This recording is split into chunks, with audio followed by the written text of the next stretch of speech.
because I Check out wanted this the one stream as from 6 well. hours ago. And it's completely empty, but it should have one entry. It does not have the one entry. All right. I'm going to make some tea. I'll be right back. Bye.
All right. I'm back. Welcome back. Man, well, what a surprise. The smallest municipality in the country has its results in. Who could have expected this? And they're all parties I don't know and don't care about. Our matters? Yep. Oh, look, the pop-up is behind the other window, so I can't read what it says. Yeah. Amazing. Let me see if reloading the page helps. There's there's stuff. Let's see. Probably doesn't help. No. Oh, yeah. This is Together for Schiermonnikoog, and it is Schier. Yeah, just something else. I don't know. I can't read that. You can always just Google them. That's true, but they're all local parties. So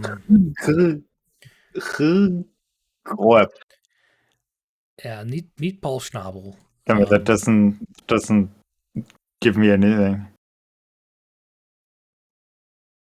Man, something. No, it just doesn't work. No, it just doesn't work. It just something site is just so bad. The Protestant Christian group or something. It's possible. Yeah, the say CHR group is probably Christian something group. Anyway, welcome to politics, man. So there are some more results that aren't on the map yet. CHR Group, body of professionals committed to promoting the HRD movement in the country. Somehow I don't think that's somehow right. I don't think that's true. For some weird Whatever reason. that is. Let's see. Look at the last one. Who won in Wageningen last time? Connecting Hearts. GroenLinks. That's disgusting. Fucking Wageningers, man. Bunch of useless people. So I don't get it. Like, GroenLinks, but like this city's name, Stadspartij, would be 3 letters longer than what it says here. Come on, Nitro. I don't know. You're Germanics like us. There needs to be order. If the name is bigger than something, it needs to be. No, wait, no, that doesn't. But that's the point, because GroenLinks is longer and it's written in full. I don't know, man. Maybe it's only, I don't know. I think it's like 2 letters. Yeah, it's only 2 letters longer. It's still super stupid. Stadspartij? Stadspartij, City Party. Just Netherlands, CRH. No, that seems to be a company. Yeah, that's a company. Connect Waze, Connect Wageningen. They're the ones that I voted for today. I don't know what religion in the no. That's awesome. So the thing with what did you vote for, Nitro? Connect Wageningen, which is just it's a local student party, and the whole first of all, tell us what all of this is about. This is municipal elections, so this is for just your local municipality, and it is like I can show you the results from last year. The local parties historically almost always win, or in a majority of the places. Yeah, because only the local voters go to this. Yeah, the turnout isn't really that great, but that's not really too surprising. But it can be seen as a measure for the national elections, which are in 2 years. I would argue the provincial elections are better for that, but those are next year. The water board. Yeah, the provincial and the water board elections. Still don't understand what the fuck those are. Because we have like water board regions. It's waterschap regio. It's super stupid. No, I want images. Because the Netherlands is like divided into multiple waterschappen, and it's so stupid. It's a regional government body solely charged with the management of surface water in the environment. It's important, but why does this matter?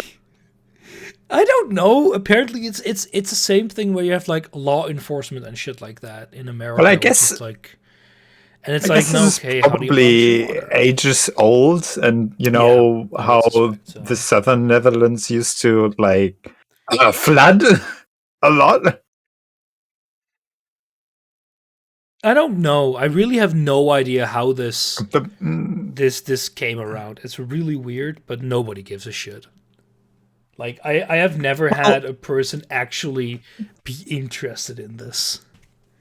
The second paragraph of background on the wiki talks about from ancient Roman settlements from 50 to 350 AD. Oh, nice. Around 1122, in the area around Wijk bij Duurstede. Wijk bij Duurstede, yeah, I know where that is. South of Utrecht, a collaborative water household organization was founded to build and maintain a dam in the Rhine. In Friesland, in the 12th century, people had been given the right to build the sea dike, and in the area around Leiden.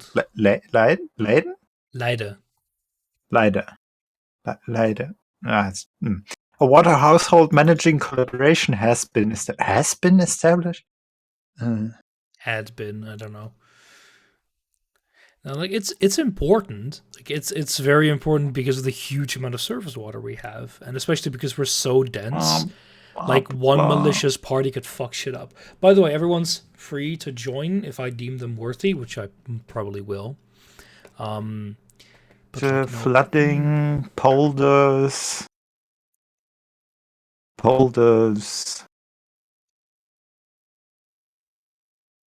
dikes. It's just dikes. everything to do with surf water. Apparently, it's just that. I guess it's just like polders and dikes. It's maintenance. Organizations by maintenance and building, and general flooding defense. And since I mean, everything was fucked because it's the Middle Ages, and then the modern age. We still in like 1953 we had a huge flood. Like it's still no. I mean the local organization. So like that. Yeah. Everyone was doing their own thing, but the flooding concerns were a little bit bigger than that. So everyone sat down together and was like, okay, maybe we should actually build and fund these things together so that everything doesn't fucking flood.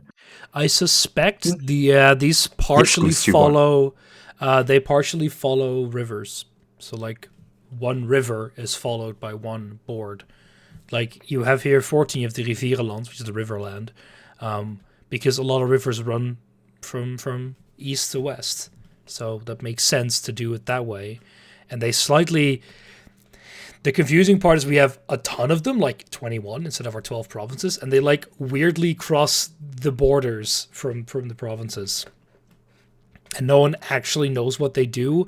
And frankly speaking, when I looked at the different parties ones, like the difference between them is like minimal because they have a lot of like government mandated like responsibilities. So there's not a whole lot of flexibility within their governing as far as I'm aware. Could be completely wrong, Innovation, building, management, and maintenance of water barriers, dikes, quays, and levees. Innovation, building, management, and maintenance of water pumping systems, locks for the navigation of water, management and maintenance of waterways and water drainage systems, maintenance of a proper water level in polders and waterways, maintenance of surface water quality through prevention of waste dumping and wastewater treatment. This is the one where I think a party might have an influence, like a more conservative party might say, dump everything. We're the VVD. We are all pro-employment, so dump your filthy fucking wastewater right in my river. It sounds like a terrible idea. But I have a feeling that policy for that is made on a national level, so they don't influence that a ton. But I might be wrong there. No. I realize why you have this, Nitro. You saw Belgium, and you saw how they divided their country like 5 times on the national level, and you're like, we need to do this as well. We need to do it a bit as well, but like make it actually slightly useful. Yeah. Make it not too influential and not do anything too important, but still kind of important. It's what they do is important, but it's like it's a very background thing. Like I'm sure there are some people who are very motivated with the water boards, but I imagine there's a lot of people who are very much not, and these people are the majority because no one cares. I imagine the only reason people vote for this is because you get the ballot at the same time as you get the provincial election ballots, and even then, I suspect people just throw it away. People just like don't put in a vote because they're like, they generally do. I mean, the first of the 2 elections that I had last year, there were 4 ballots. Jesus and Christ. Pretty much everyone filled out all the ballots. What were they? Because like the thing is with the water boards, like people really don't like. They don't know. If you see the names of like the water board parties, people are like, I don't know any of these. So maybe some just pick one that sounds nice. That's true. That's about it because it's such a thing. Like if you live in the inner city, you never care. Like, maybe if you're a farmer and you care about the way that water near you is managed, maybe, but I don't care. Yeah, if you're already there, I don't know. Yeah. But it was, what was the 4 things? Where am I again? The circle parliament,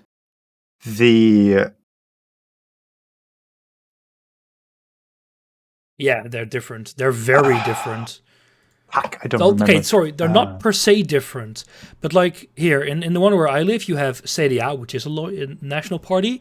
You have water naturally, VVD, PvdA, Party for the Animals, 50 plus, SGP. Oh yeah, I saw this one as well. AVP Pen LLR. I have no fucking clue what this means. Why is this a party name? Yeah, I know what the AVP is. Unbuilt. Companies. It's called companies. I assume that it has some companies in the region in I it. found something about it, but nature. Yeah, it's just in Dutch, so I don't know what it says. I don't know what it is. You could send the link to me and I can take a look at it. But I mean, this is kind of the idea. You have just Google the name. What name?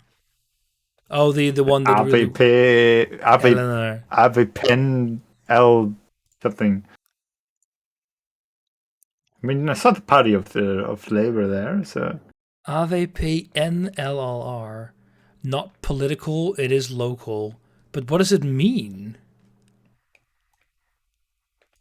Okay, this is the link on the actual site. You can go on Huawei. General Water Board Party? Yeah. General Algemene Waterschapspartij, General Water Board Party. But I don't know what NLLR means. It's end? That means end. Something? Maybe. This isn't the war. No, like I said, we're going to talk about local politics first, and then maybe the war. So, speaking of local politics, what we voted for last year was the circle parliament. It was the parliament of the city. It was the how do you say this? It sounds like our mayor of the city. It's like we don't have a mayor. We have a. This is just such a bureaucratic bullshit. So we anyway, have the mayor and the have more yet? Municipality parliament of parliament. Not the city, but fuck that, man. Of like the general area or like your local part of the city? No, I don't know, man. It's really weird because it's the Kreistag, Rat, Ortsrat, und Oberbürgermeister. Yeah. And yes, here in Göttingen we don't have a mayor. We have a mayor, or however you want to. Over mayor, an upper mayor. Yeah. He stands on a I don't know how pedestal to actually compared to the others. Oberburger. Yeah. I don't know. That sounds weird. We don't elect our mayor. But he's chosen. Actually do directly. We don't directly choose him, but it's like the same way we pick the prime minister, or we don't, I guess. The funny thing. Go ahead. The CDU managed to land in third place with like 50 votes behind the Greens. So we had to have, on the day of the federal election, we had to have a runners-up, or however you want to call that, between the Social Democrats and the Greens for the mayor. Which was very funny to me. Huh. Now, mayors here are just chosen by the bigger party, or like by the coalition of parties, but you generally put forward the biggest one. But yeah, the actual efficiency of using municipal elections here to do future predictions is kind of lacking. I see. The Wikipedia actually translates Oberbürgermeister as Lord Mayor, which I guess is kind of fair. I mean, the I guess it's not quite, but.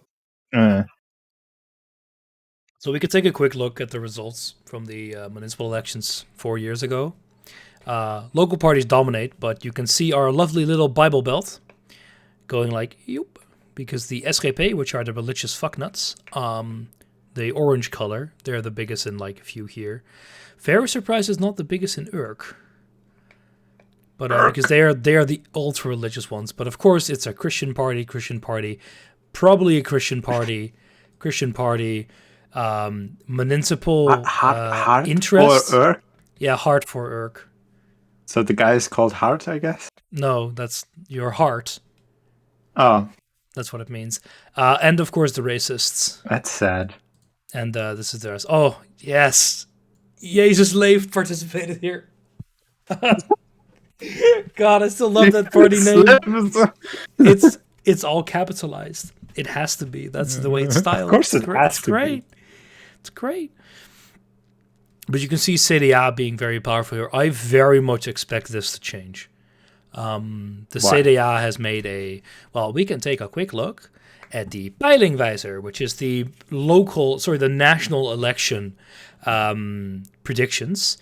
This is what they got last time, CDA, 15 seats. They're going to go down to like 8 or 9. And go to percentages as well, might be better. They go from 10% to maybe 6. So there is a chance they're going to roughly half their support. It's so weird seeing this graph. It's like, how many parties is that? It doesn't. These are all the parties that are in parliament. Jesus, man. Don't think about it. It just hurts. But yeah, so I expect that to change. And if it doesn't, it might indicate that they've recovered. But the issue with local elections is that locally, the party can be very different than a national party. A very good example of this is the municipality where my girlfriend lives. Her parents live, Houten, where the local GroenLinks fraction is a bunch of asshats. And people don't like them. That's one of the reasons why I still haven't joined my local party. Because my local left party, other than my general problems with the party, is because they sit together with the Marxist-Leninist party. Oh, nice! With the commies. That's not something I want to do. What, you're not? I'm fine with commies. I'm not fine with tankies. Fair enough. But I saw this pass by. So in Vlieland, one of the other islands, we have a New Lib, and I think it stands for New Libertarian, and I think that's. Look at these swings, though. It's like municipal elections are always super stupid for this. Like, oh, you're a new party. Let's just give it like 40% of the vote. You're new? Yeah, whatever. Sure, why not? I am generally not happy with the old local party, so I'm going to vote for the new local party. The new local party, is basically the same and will fuck everything up just as well. Or maybe nothing is actually fucked up. I'm still just unhappy for no discernible reason. Yeah, of course the islands tend to swing a lot, but I can imagine that, if there's a dispute in green-white, and a few of the people split off and form their own party, because lijst 4 usually means that just 4 is like... 4, they're probably like lijst the number 4 on the list, but just it's a weird spelling of 4. But it's like, these people. Like, the guy running in my parents' municipality, I know him personally. Like, he's my neighbor, so like... And then if I would personally be voting for him and he switches party, my vote would go with him. Who won there last time? I know some people from the local SvD per proxy, which is also a reason why I wouldn't neither join nor vote for them, because the leadership is full of asshats. I'm not saying it is Goose, I'm saying that's what it might be. Look, I don't live there, so I don't know. Good. Zeisterbelang got 0 votes. 50 plus got 0%. Zeisterbelang? Means interest. And Zeister means person living in Zeist. How many people voted? Okay, so I can actually talk about that. So for this time, the exit polls, one of them has here something about how many people showed up. Where was that again? To take the rights. Here we go. According to the exit poll, we had 49.8% in one municipality, and 4 years ago that was 48.1%. So it's actually, for local elections, I would say it's actually kind of okay. 50% of the people. Yeah, that's pretty good. I can't complain about it. Let me actually see.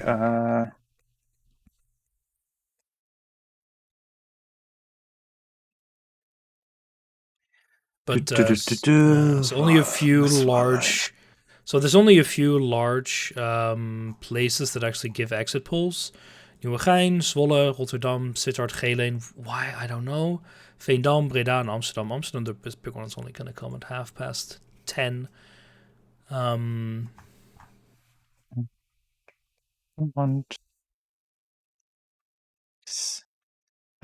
For the communal elections, municipality elections last year, 57.1% of people showed up. Sorry, 47? 57. 57, that's not bad. I don't Here, know. locally it was 56.3. Not bad. I don't get this, right? Why is Volt participating here? Like here in Rotterdam, there are 3 seats for Volt, which is like the European Federalist Party. Why are they participating on a local level? I don't understand that. Why wouldn't they? Because like, you have a point, but I personally would think like, I don't see Volt as a party that can properly represent my interests on a local level, because I would see them as something to pursue my interests in a larger level, and a higher level. Sure, but doesn't mean they can't do it. Yeah, like they I don't know. The name is surprising because a lot of large national parties don't always participate. For example, in Zwolle, what did they say that? Or was it Nieuwegein? Yeah, in Nieuwegein, is a fairly large place. The racists don't participate. Painting Volt. Well, maybe I don't know how that necessarily makes sense to me. That's to me is their biggest different thing. So you're right, it's not per se fair, but that's how I would say, well, pro-Euro party then. But because it's like it's a combination of a lot of national parties, that their international, their European goal is a bit different. I would like it to be European Federalist Party. The thing is, I know that who was it? For certain elections, certain parties couldn't participate this time because, well, they either had no one who wanted to for the area, or they could not get the required amount of signatures, votes. But for signatures, yes, thank you, to actually be in the yeah. I don't know if that's the same case here. So I know for a national level that is a thing, because in like the 6 districts we have, voting districts, that's another fun division. You need at least 10,000 votes in each district to be put on the list there. Why do you have 6 voting districts? STEM Don't think about it. Just Tribe district? Yeah. There we go. Look, we have 19. Look, it makes total sense. Just trust me. Look, we have one specifically for Rotterdam, one for Amsterdam, one for The Hague. You have completely proportional, right? Look, it's little Austria. Oh, this is so stupid. I don't see it. But you have completely proportional parliament, right? Yeah. But why do you need voting districts? They, as far as I'm aware, the only thing that they influence is which parties are on your ballot. They're all still pooled together. Just let the provinces do that. I don't know why. Because the stupid thing is, we're in this one, so like we share one with Arnhem and a few other places, which meant that at some point we ran out of ballots and new ones had to be driven over from a city an hour away. That was very nice. You ran out of ballots. We know exactly how many people can vote at our local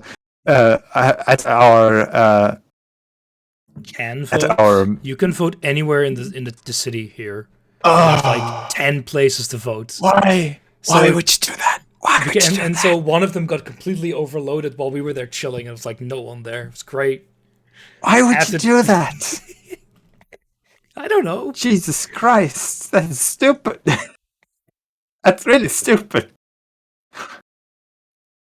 Look, it's Like, not. we know exactly. We had what? How many people did we have registered? Maybe 700 or something like that. I in like our, it though. It's nice. It's in nice that our you're flexible. office. When like you can vote anywhere in your municipality with your voting pass. Same for today. So But you can if do here as well, as long as you got a Wahlschein beforehand. That's stupid. Like you're Why? like That way you can organize this better. yeah, but you're making it more You don't have difficult to for plan people to vote. for basically everyone getting Why? Well, The the thing district is, is always next to where they live, like 5 minutes or maybe 10 minutes distance maximum. Yeah, but on it's nice foot. having options, you know. Like I understand, but for say here, an example Sure, would but be you're shoes. organizing an election for 80 million people, and then you would have to plan for every one of your offices. But it's on a municipal level, and Possibly they have a decent being- idea of how many people will show up. But one of the advantages is that say you're a yes. student and you live on the outskirts of town, and you're gonna go into university anyway, and hey, we have a voting booth here at the university. What do you mean you're gonna go to university anyway? Oh, because we don't do our elections on Sundays and like some Stupid. yeah, screw you. Or if you don't do it on Sunday, yeah. have everyone have a free day. I can see. you Yeah, no, of American? course. If you have a Sunday, then it doesn't matter because everyone's gonna be home anyway. Yeah, okay, I can see where Exactly. that. So would you make you sense. put you put everyone Forgot into about that. voting offices next to where they live, and there you go. You don't have to plan for everyone going everywhere anymore. I still think that it's the whole thing with our local election days not being national holidays is a point of contention. For municipal elections, I think it's a bit excessive, but then like just move it to a Sunday. But the thing is, I mean, people are you're right. religious. It's never gonna happen because of the Bible Belt. It's just no. I would if it's on a weekday where you have to work or whatever, then yeah, I can totally understand that it's quite a good idea to give the people options to where they have to go, because who knows where they're gonna be. But don't do that. No, but it's religious stuff, I assume. Because but we managed to make Sunday a religious or a semi-religious reason to not work. I can imagine it. Anyway. I don't know if this was proposed, but I can imagine a lot of municipalities are going to be super pissed about it. Because when you're nearly homogenous religious... Yeah, just don't vote. I'm fine. Go vote and afterwards go to the church, or go to church and then afterwards go voting. I don't know. Have a voting booth in your church. Or that. No, Wait, no, then everyone's gonna vote for Jesus Lives? I don't know. Jesus Lives, and no one votes for their party. But one of the things they did this year was actually have 3 days of voting because of COVID. They did that 2 years ago as well. It was done at a very small amount of actual offices were open all 3 days, but it basically allows immunocompromised people to go to these places and have a calmer experience. I don't think it's a bad thing. Well, and do you have postal vote? No. Okay. No. Sorry, we had it 2 for years us- ago. We introduced it, but it's very limited. So Yeah. it's really not a Okay. factor. For us, it's basically like whatever reason you wanted, you can just you can That's a go good and say, thing. I want a postal vote, and then you get the thing, and there you go. So everyone who shouldn't be going to a packed office like a voting booth just went, okay, I'm going to postal vote instead. But I think would be a good idea here. Here it was just like only for older people and immunocompromised, but they have the whole machtiging is what I use to have my girlfriend vote for me. Like you can give your vote to someone else, and then they can vote for you, and that's how you could like have one person vote for 3. Of course, you never know what they actually vote for you, but you know I assume that Eva voted Connect for me. But I still think it's a good idea to vote via mail because I was with the Worms when they did that for the national elections. It's like when you've got kids, it might not always work out that well, so it's easier to do it by mail and don't have to worry about it. I think it's a good idea. Well, for us it was always just like, all right, we're gonna go voting now, and then we went voting, and then we voted. So actually, the people turning up is actually quite different here. It's like 65% for Zwolle, so it actually can vary quite a bit. I don't know what it is in Wageningen. I assume it's actually not that great. Anything else interesting here? No, livable Rotterdam, still the biggest. D66, GroenLinks. I guarantee you that Rotterdam is more livable than most German cities. Forum for Democracy. Disgusting. Oh, the SP, the Social Party, collapsed and fell apart in Rotterdam. Nice. It's going to go from 2 to 1 seat. Okay, no, it's not a huge Wow, huge it collapsed. I mean, that's a 50% loss, but in absolute numbers, that's... I assume like the party collapsed, like the membership and stuff like that. Yeah.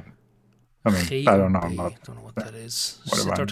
Where is this place even? That's what I often think about. Like 100,000 people. It's nowhere. Wow.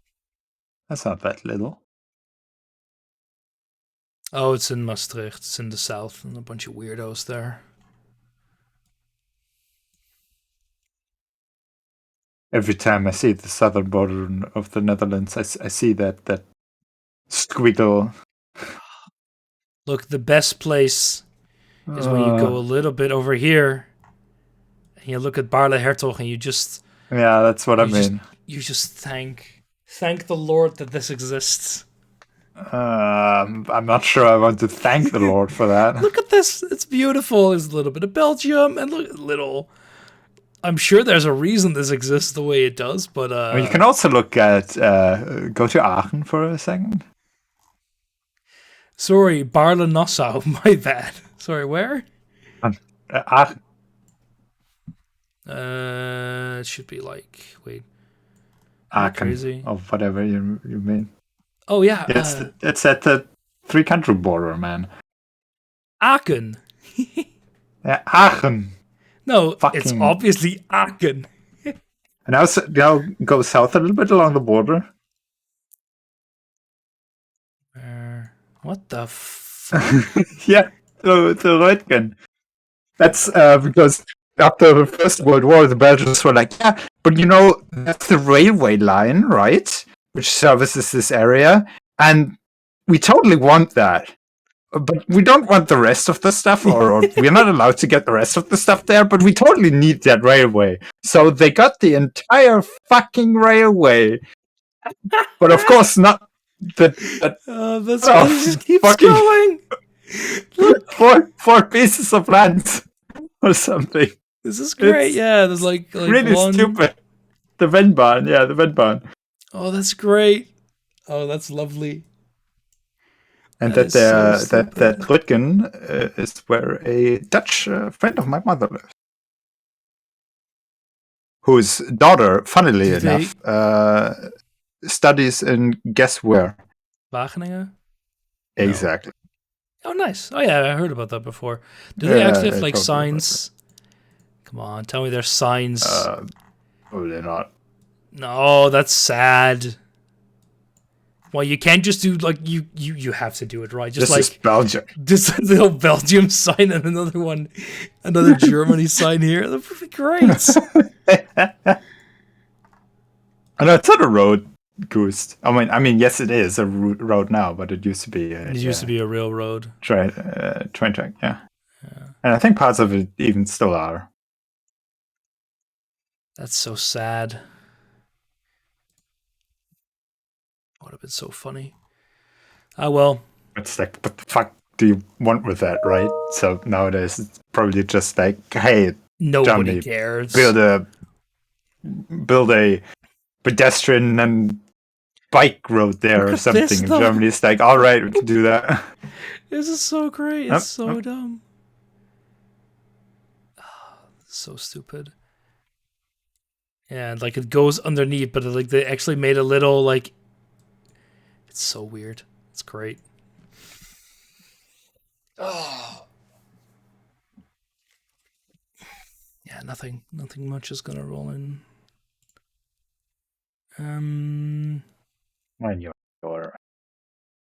am surprised that why are these gray? Slow. Oh yeah, there were no elections there. Yeah, there are not going to be elections everywhere again because they got merged.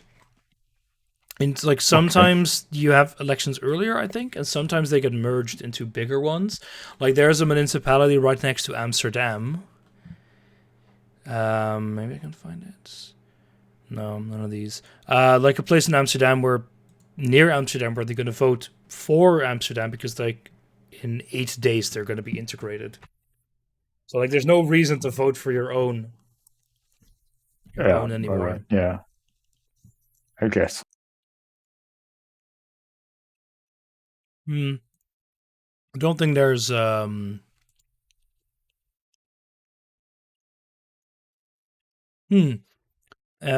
is what? Stemmen ronselen. Nothing. No. Something was closed. Oh yeah, stembureaus gesloten. The voting bureaus are closed. Telling has started. Counting has started. Stembureaus? Voting? Stembureaus. Voting bureau. It's called voting stem. Yeah, stem. Like your voice. Same word. Ik praat met mijn stem, ik stem met mijn stem. Polling stations, yeah. I guess, yeah, stim, yeah. But, so this is something that would happen during the national elections as well, where, like, volmacht stemmen means that you're basically telling someone else you can vote for me. Basically what I did to Eva to vote for me. And during that, the Forum for Democracy was calling upon their followers to collect votes from others and vote for Forum for Democracy in their name. And they were like, yeah, we have like asking people to do a crime. Yeah, it's also not allowed. And they were like, I think maybe we can find generally crimes aren't allowed. FvD stemmen. It's like something. Let's see if I can find the original tweet. Oh, no, it was like he did it in person. That's right. It was something along the lines of, we have like 20,000 like members of the party, and if each of you gets 4 extra votes, we get like 100,000 votes for us. That's like, I don't know how many seats it is, but it's a lot of seats. And a lot of people were like, that is very obviously illegal. And the government was like, technically not, because I think he got sued for that. He basically got a tap on the fingers. How is that technically not illegal? There was like something with the wording that he got out of it. It was really stupid. I don't think it actually turned out to be an issue. But it's not surprising because the Forum for Democracy, Baudet, is a total and utter asshat. Oh, he's the greatest, what is it, philosopher? Oh yeah, the greatest intellectual of the Netherlands. Yeah, intellectual, that's right. Anything interesting? Not really. I'm the biggest No, I can't do the Trump voice. Fuck. The biggest intellectual. We need Wellington here. The smartest. The smartest. The smartest. Yeah, but so the whole reason why I find this somewhat interesting is because in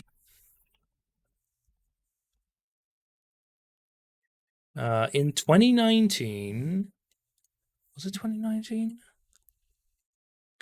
Here, in 2019, in the provincial elections, the largest party in a lot of places was the Forum for Democracy. They got in the last election, they got 8 seats. You would not think that looking at this, but no, that's how gerrymandering works. No, we don't have that. I know, but you know, such bullshit. But yeah, they didn't participate in 2015, and they gained 86 seats, which is immense, of course. And the reason why this is interesting because the provincial parties are like a very small here. So you can see like the gain from GroenLinks was pretty good. CDA was middling. PVV, because they all lost their seats to the Forum for Democracy. Of course, PVV, the racists, lost a lot to the other racists. The commies lost because they're commies. That's what they do best. Losing. Probably to GroenLinks. Yeah, I think what happened is the whole stuff shifted right a bit. So Denk, yeah, those are the Turkish. I know what Denk. I was just asking. Think, Mark, think. Think. They were the guys that wanted to do re-education camps. Oh, very nice. I thought you said they were Turkish and not Chinese. They're also like they're the Splinter Inc. party because they were a splinter of the Workers' Party, but they had their own splintering bijeen, which is the it's an activists party. It's basically the how do I say this? It's like the woke party. Oh. And their colors are black and yellow, and unfortunately they're not ANCAPs. But their their youth party is called Radical. Radical. That's very rad. Yeah, it's very rad. Or so the youth 10 years ago would say. Ideology, anti-imperialist, anti-capitalist, decolonization, equality, intersectionality. Well, what are you gonna decolonize? I don't know. Do you guys still have actual colonies? I mean, I know you have some islands in the Caribbean, but are you going to decolonize those as well? I don't know. They don't have a functional local economy, so that's a terrible idea. Exactly. Also, said Dutch friend of my mother's actually is from one of the islands. I mean, the colonies are fairly tightly integrated, so I wouldn't say that's a bad thing.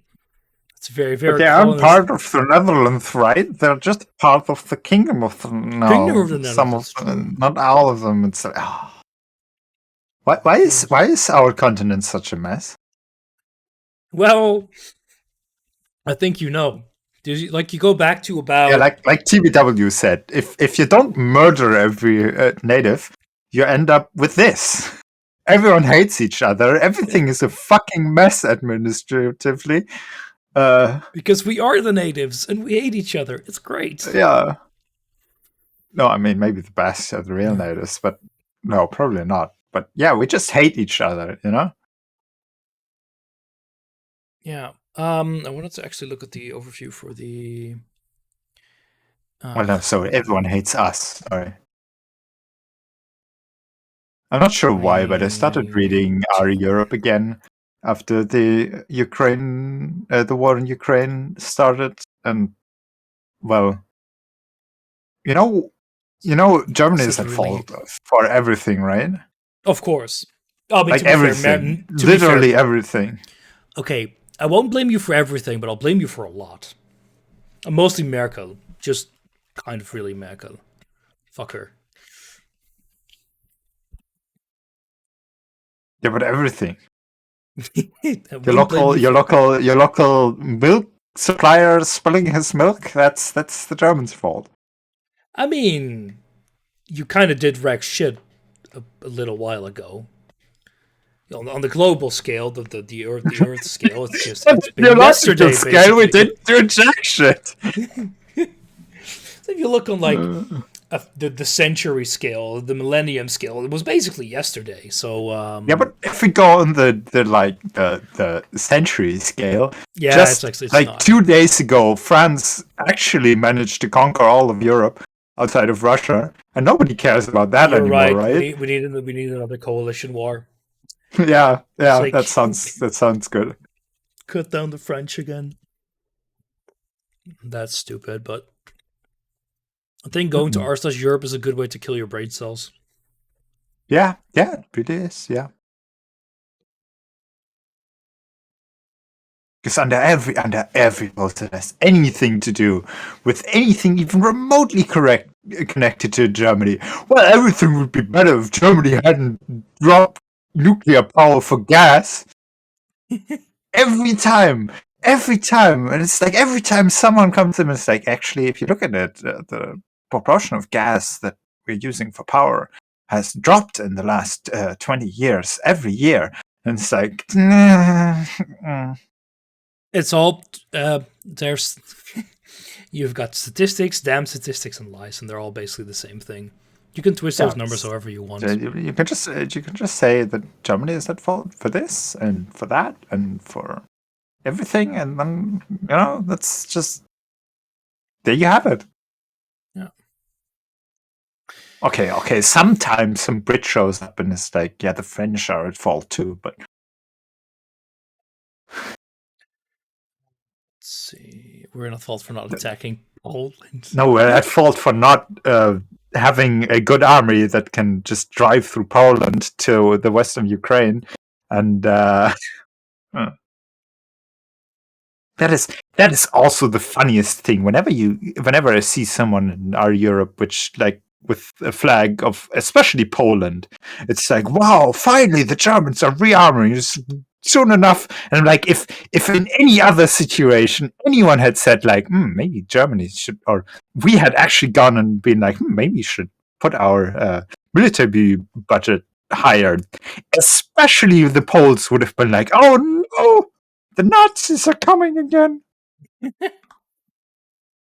I can guarantee you that. So it's always funny when one of those people is like, oh, finally they're investing more in the army, and it's like, I can guarantee you, if this had happened 5 years ago, you would have been fucking batshit. So don't come and tell us how bad we are for not investing in our army before.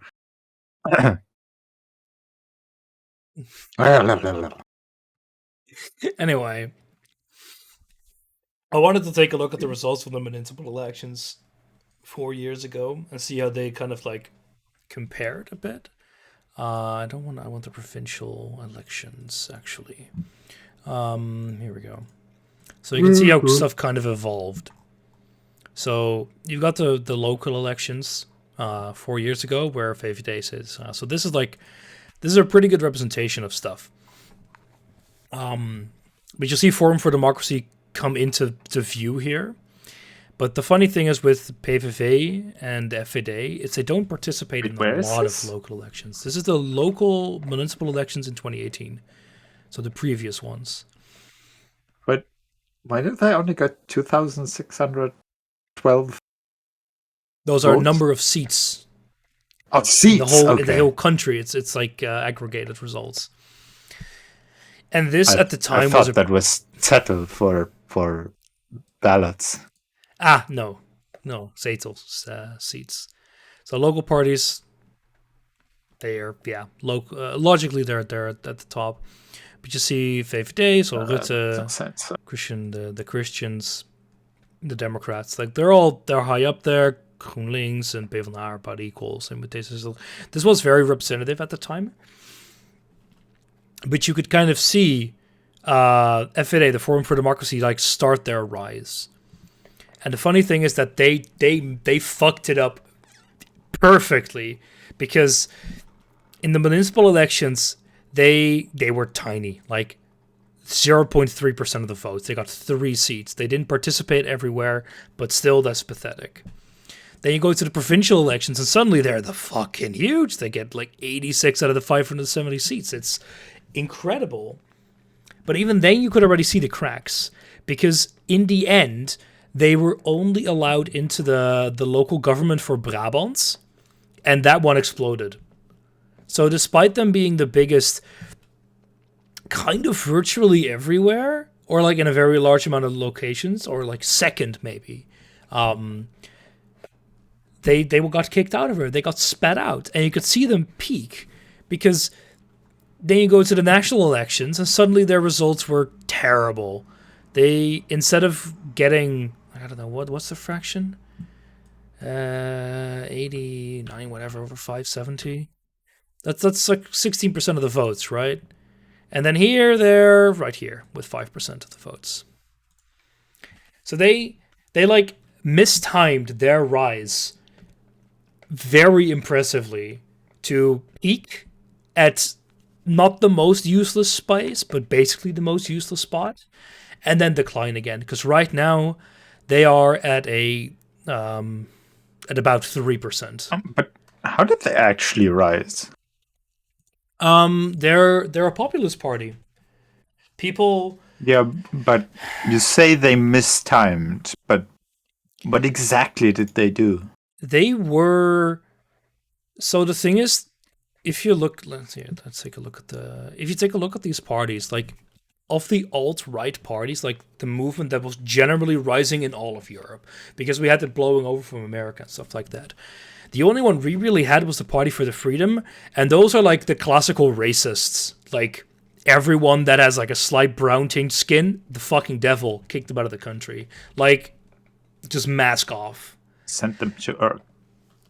And so the FvD came in and had a similar-ish message, like nationalism, we need to take care of ourselves, the established order bad, but without the blatant racism. So a lot of people flocked there. Because you can see, like, the PVV didn't participate here either, but they were, like, way, way bigger. And then here, the provincial elections, they lost, like, 26 seats. And a large amount of this can be contributed to Forum for Democracy. Same for the loss for all of these, basically. Like, it kind of all shifted to the right, but they all lost seats to Forum. And the same happened to the Democrats and the commies, because a lot of commies are just anti-establishment, and they're like decently nationalistic. You could say they're national socialists. No, so not at all, not at all. Sorry.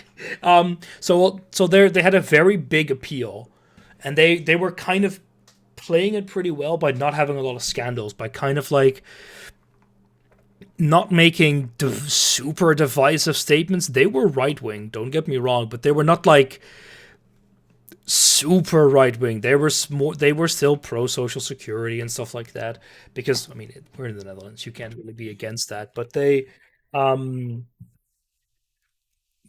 just an attractive party to vote for in that time, because they were like the non-controversial right alternative. So a lot of people which were kind of fed up with the established parties kind of moved there. There wasn't like a big scandal pushing people there. So they rose. You just all raised quite high. But then, after these elections,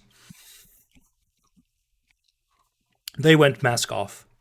They were suddenly the same, going like super anti-immigration. Not like the PVV was like super classical. If you're from Morocco, you're a mafioso. FvD was a lot more generally racist, you know. Morocco? We have a very large Moroccan diaspora here. I see. So there's a lot of like, because that's what like the original lawsuit against Wilders, against the leader, is willen we meer of minder Marokkanen? Do we want more or less Moroccans? And then he shouted less. That's where I have a Moroccan in my class. Yeah, that's pretty nice guy. Yeah, they're great. But yeah, that's this whole, because about his minder Marokkanen. Just seeing his face, man. It's horrible. That's what we Germans call a Backpfeifengesicht. Oh, what? Backpfeifengesicht. It's just... So the Backpfeife is just slapping someone like on the cheek. And Okay. someone who has a very slappable face is a Backpfeifengesicht. Yeah. Yeah, so the whole thing was Widow was talking to a cafe full of PVV people and asked them if they wanted more or less Moroccans. The public were shouting less, and Wilder said, then we're going to get that done. Surprisingly, he didn't. So yeah, he's like very just openly. And then the Forum for Democracy, well, we can take a look at their ideology. National conservatism, economic liberalism, conservative liberalism, Euroscepticism, which was the hot thing at that point, nationalism, and liberal conservatism. So they're just and that's another thing. They were attractive to young people because they had that whole "we are the hip new party" going on, like a lot of tweeting, kind of the exact same thing you saw happen in America. Like, this guy is just Trump with maybe 2 brain cells. Oh, of course he was getting Putin money. Double the brain cells, amazing. There was Russian money for the Forum for Democracy, and he is, of course, tweeting pro-Russian messages. That sounds like a bad move right now. This is maybe a terrible idea, but let's go to his Twitter account and see what shit he's posted. Whatever you want. Don't take the vaccine. That's that's their current just the MO. picture. Just the picture says about half of what you need to know about him. With the decrepit fossil of his other, it's just. I mean the black and white picture. It's like. Oh yeah, Willem Engel, which is like one of the conspiracy theorist guys here in the country, just got arrested, and of course he immediately went, "This is the government conspiracy against me that's finally like showing their true selves by arresting me." The guy's been like, he's been like calling for not just like protests, but like proper like shitting, like just destructive protests basically. Of course he has his book. He has to sign his book. The funny thing about that is everyone was like screaming state repression, blah, blah, blah. It's like, look at Russia right now. That's state that's state repression. Oh yeah, we talked about this earlier, I remember, but one of the reasons why the Forum for Democracy is also collapsing is because he had that whole poster where he compared the COVID measures to Nazi the Germany? war. Yeah, the war. So people didn't like that. Amazing. Yeah, of course, I can't wonder why. Stuff. Might it be all the people who lost someone in the war didn't like that? I don't know. Oh yeah, of course they're very anti-abortion as well. Like it's just right-wing Americanism. It's the copy. It's just super similar. It's terrible. Yeah, no, that's kind of what he said. He literally compared it to like having the yellow star, like on his like shirt, like absolutely disgusting statements comparing vaccines to the Holocaust. And like he said, "Oh no, you're just reading between lines." And like the judge said, "Oh no, you're a moron." Yeah. Oh man, of course it's all election stuff. Damn it. There was like a few guys here a few years ago from the AfD who sued against people calling them fascists. Yeah, this is I think it was fascists, and the court was basically just like, yeah, no, that's fine. Here we go. Putin is right. Putin is very right. Like, that is very true. Putin is right. The West is behaving like a bandit and has behaved one since the illegal war against Serbia in 1999, where we only tried to stop a little genocide against the Muslims, just a small one. I've seen someone in one of my discords also bringing up like the Yugoslav wars, and it's like, are you really going with the Yugoslav wars here? Are those really still that relevant? Oh, but the NATO is so aggressive, and it's like, So did the NATO invade people? No, at most they fucking bombed Yugoslavia because there was a fucking genocide going on, as far as everyone could tell. It was really. No. Oh man, it was really funny because last week we were eating in a restaurant, a Balkan restaurant in Ada called Yugoslavia, and one of the fellow PhD candidates is Iranian, and he was like, I found it pretty funny to like eat in a restaurant called Yugoslavia because it doesn't exist anymore. Just call it something else. And he was like, "Oh, I had no idea Yugoslavia didn't exist anymore." So we had to give him a crash course in the Balkans. Amazing. It's pretty funny. I mean, he's Iranian. Of course, he doesn't know. I can't blame him for that. But Franco, it wasn't backed by a UN resolution, but like. Is that like?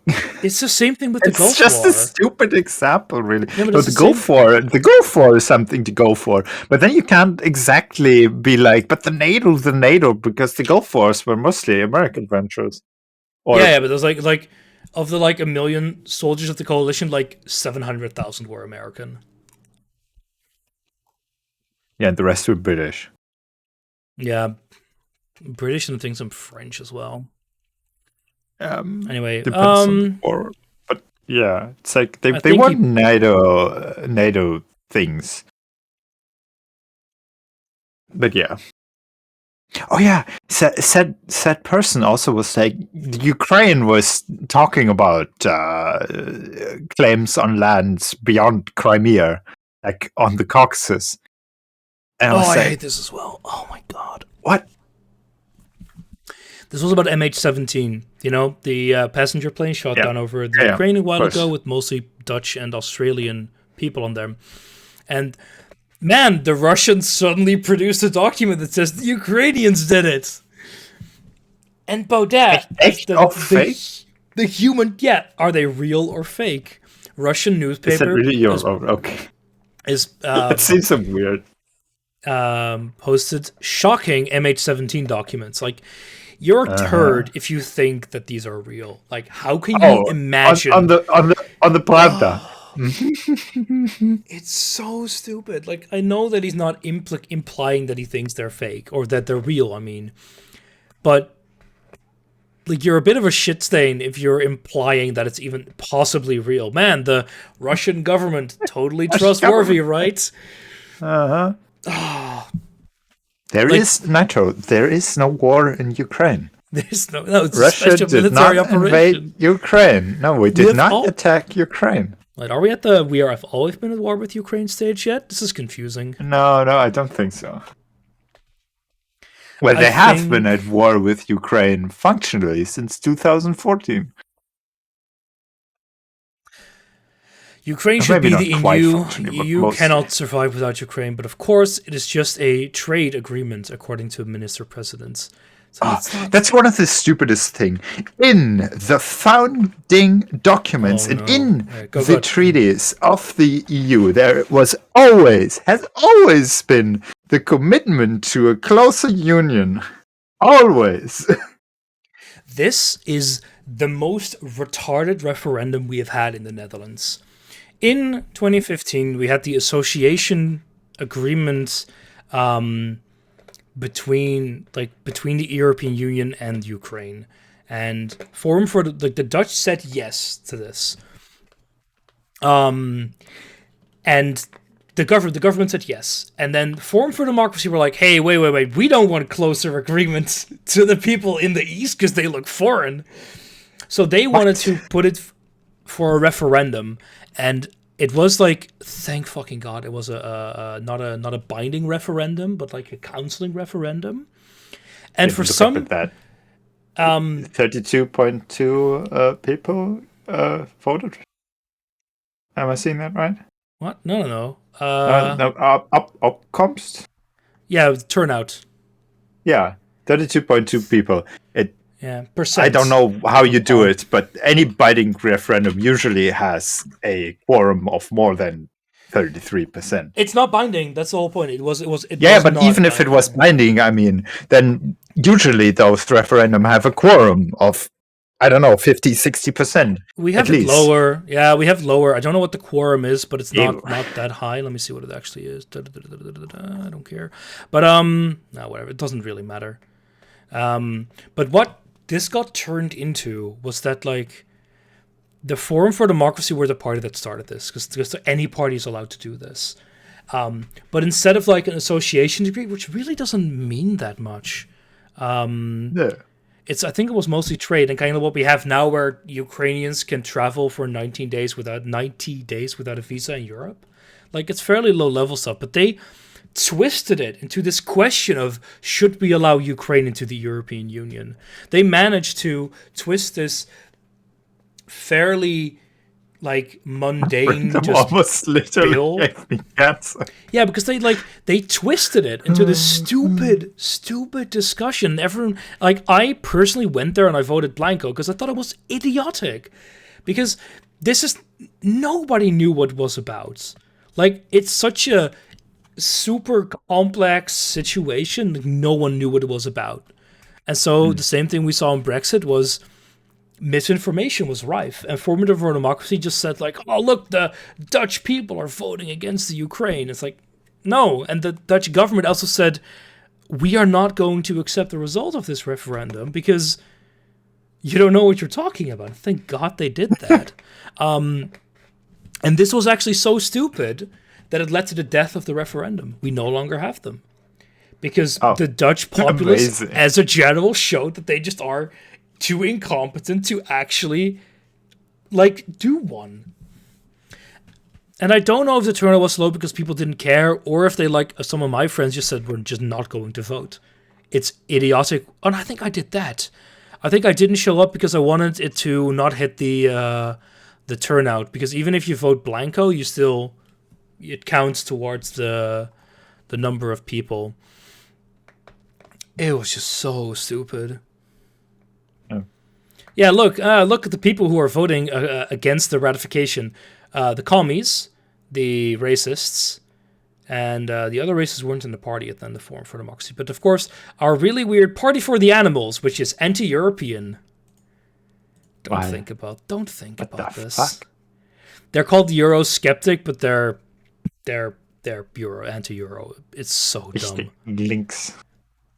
It's super stupid because, like, a friend of mine, Hannah, she voted for Party for the Animals because animals, cute, and I was like, they're anti-Europe, right? Like, she didn't know that because they have this, like, depends on how anti-Europe. They were pretty anti-Europe. They were, I think, like, they haven't. I'm pretty sure they were pretty anti-European. I don't think they, like, voted for the motion of, like, to leave the European Union, which, like, PVV put in at some point. But that would be stupid. Yeah, but they're like stupidity. Is it put differently? Because they're called Eurosceptic here, and I'm not sure if it's also. They're called Eurosceptic as well. So they're like, I would say they're on the same level as PVV. But this whole referendum was super stupid, and it, like, made a really weird Ukraine thing already then. Which is funny because I think, I don't know, like, just like NATO, the Ukraine cannot enter the EU without resolving its territorial problems. Yeah, so like the Ukrainian president Petro said with an interview that the referendum was kool the molen van Putin. It, like, gave him ammo. It, like, he loved it because it created this weird vibe where people had to, like, why are you against this? Like, why would you vote against association agreement with Ukraine? And people were like, we don't want them to join the EU. That's not what this is about. Yeah, but I just hate Ukrainians. Like, okay, just say that. It was just so stupid. Also, like, I hate Ukraine. Why do you hate Ukraine? Have you ever met a Ukraine? Do you know any Ukrainians? What's wrong with Ukraine? I don't know. And the whole thing turned out, because everyone for this also thought it was stupid. Yeah, so nobody went there. So nobody kind of showed up. So yeah, the against vote had it. Some people knew that beforehand because all the polls said that against was going to win. But thank God, that the Government? Thank God that the government said no, this is bullshit. Oh, this was really weird as well. On the 18th of January, a YouTube video appeared where 6 masked men threatened with terrorist attacks in the Netherlands if they voted no. The men act like they're members of the extremistic Azov battalion. Of course. What? But of course, the Ukrainian government and the leading of the Azov battalion immediately denied every involvement. According to them, the movie in which also the Dutch flag was burned was fake and fabricated in Russia. Maybe not even fabricated in Russia, but that's just stupid. Oh, look, Bellingcat researched it and said that it's probably from Russia, specifically from St. Petersburg, where the organization, the IRA, is. Just hire C Fusion. He's gotta find out where it was filmed. It's just like it was so stupid because the Russians loved it because it was their opportunity to just pump money into Ukraine skepticism, which is basically being pro-Russian at that stage. It was so stupid. Fake and fabricated, indeed. Let me think what actually result here. So, have any actual new results come in? There should be. Yeah, there's some more. We have some for MS, don't know, Blaricum, Zoeterwoude, Renswoude, Roosendaal, and some stuff in the south. IJsden Margraten, Voerendaal, Jesus Christ, and Basel. But you can see that the CDA, the Christian Democratic Appel, like an actual local party, a national party, is winning some of these. I can take a quick look if there's actually anything different. Actually, I'm going to do it like this. So, yeah, new party, rises a bunch. The rest loses. No real, like, huge shift.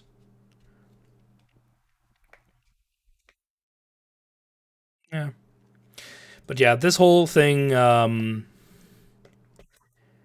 it basically, nothing happened. The result was put next to it. I think this is just like when the EU passed the bill to abolish daylight savings. I still hate it because the polls were like, yeah, we want summertime, and like every fucking scientist who knows everything about things was like, that's a terrible idea. Frankly, I don't care about that whole summertime, wintertime thing. I know in America they're going to go to permanent summertime. Yeah, let's see how that works out for them. The last time they tried, they stopped after a year. It was in 40-something, I believe. But Franco, the Switch is a great console. Oh. Get out!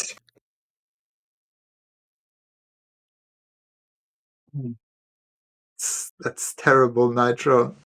That's really terrible.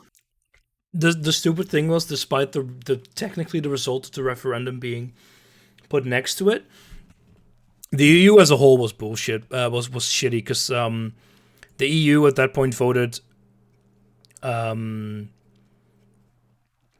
for no military help and no more money, no extra money to the Ukraine, and Ukraine would not be a member. Called again, like an EU candidate. But this was. Like I said, I think it can't be. But yeah, No, it said it says it won't make it one, and I think that was because of the territorial dispute shit in the east. Yeah, exactly. But it was like the Netherlands have always been the country dragging its heels here. It's happening now as well, where I don't know why, but Rutte keeps speaking in like discouraging language, basically. Instead of saying we want to help Ukraine get on this level, to go like, it's like I don't know what exactly he's saying, but the problem is that what is being suggested partially by Zelensky is like we want to fast track into Europe, and it's like there is no fast track into the EU. Zelensky is playing the PR very well. Because he knows that, but like the whole point there is response, like there is none. We have an established. You need to become a candidate. You need to fulfill all the. I think it's 12 chapters that we will require of you. Yeah, and this is a process that takes years, many years. He knows that. The whole point is he wants to force, between quotation marks, the European leaders to publicly voice their support for the Ukraine, or the opposite was what the Netherlands is now. Netherlands is neutral, I guess I would say, but it's all PR. Just force the European countries to say to voice their desires with regards to the Ukraine-EU question, because it's like, when someone says that they want Ukraine to join the EU, they're basically saying they are our brothers, between big quotation marks. But so it fosters unity. What is Rutte actually saying? Let me see his exact words. Let me see if I can find them properly. Now he's saying the same. That doesn't exist an accelerated entry procedure. He called the Ukrainians family. We're all on this part of the continent. They're like I said, his a very pragmatic view. Yeah, but it's like, don't really see a problem. That's just the saying exactly what is the case. But instead of basically committing yourself to something that simply cannot be done currently. The thing is, considering these words, I would be wrong, but the sentiment that I had, that I got from the way he worded things was just more held back. The thing is, his focus was on Ukraine can't be accelerated, and he's right there. But the fact that the focus of his talk was more there as compared to we would ultimately we want Ukraine to be in the EU. Yeah, he still said that, but it was like the focus was more on the hemming and hawing. No, but we can't do this, stuff like that. Like, you're right. You're also kind of an asshole. And this, of course, piggybacks off the whole referendum thing. And the thing is, Rutte was for the ratification, so he voted. He lost that, but he is still the face of the country in that regard, and it was just a bit weird. So this is one of the wording a bit weird. Rutte thinks that the relation between EU and Ukraine has to be deeper than it is now, but EU membership at this moment is just not a consideration. It's just a weird way to word these things, and it to me it implies a more held back position, and the Netherlands has always been more dragging his heels in these things. Sometimes they're very accelerated with things like sending arms to Ukraine, blocking SWIFT. Happily, they were fairly quick there, but sometimes he just makes these weird statements, and I don't know, I read a bit too much in between the lines there. Why is Rutte even still a thing? Oh, because the people suck here. How did he not fall after all the bullshit? Because, I don't know, the general populace is super stupid. They have this huge scandal, and he goes no, that sucked, but not my problem. And went on with their lives, and people somehow agreed. That's the thing I've stopped compromising on after the pandemic. You can't tell me anymore that the general public isn't stupid. Here we go. Abuse the general public is stupid. Oh, it's very stupid. This is what I predicted earlier today. The CDA, the Christian Party, expects to lose in the most municipalities. It's seen in the first exit polls. In Breda, it's going to be halved, and in Amsterdam, it's going to lose her only seat. That's because, like, that whole scandal they had last year, or 2 years ago, I think, by now, with their whole basically throwing one of their members under the bus, and everyone not liking that, because that was like the second most. I think he was like, that party member they threw under the bus was the single most popular member of parliament. Like, besides the party leaders, just because people know their name, he was the most popular non-party leader. It's like a great idea. It's like, the guy was like, he was a hardliner in the sense that he didn't care if it was his party doing shit. He was going to figure it out. Yeah, Omzicht is nice. This is great. He let that whole scandal thing with the subsidies for parents, where the whole scandal was with parents unnecessarily being marked as fraudulent and being asked to, you missed one payment of $200, now we want everything you received in the past 5 years back. Like, that whole... Yeah, it was disgusting. Like, people were racially profiled. They were profiled in any number of ways and marked as fraudulent, as frauds. And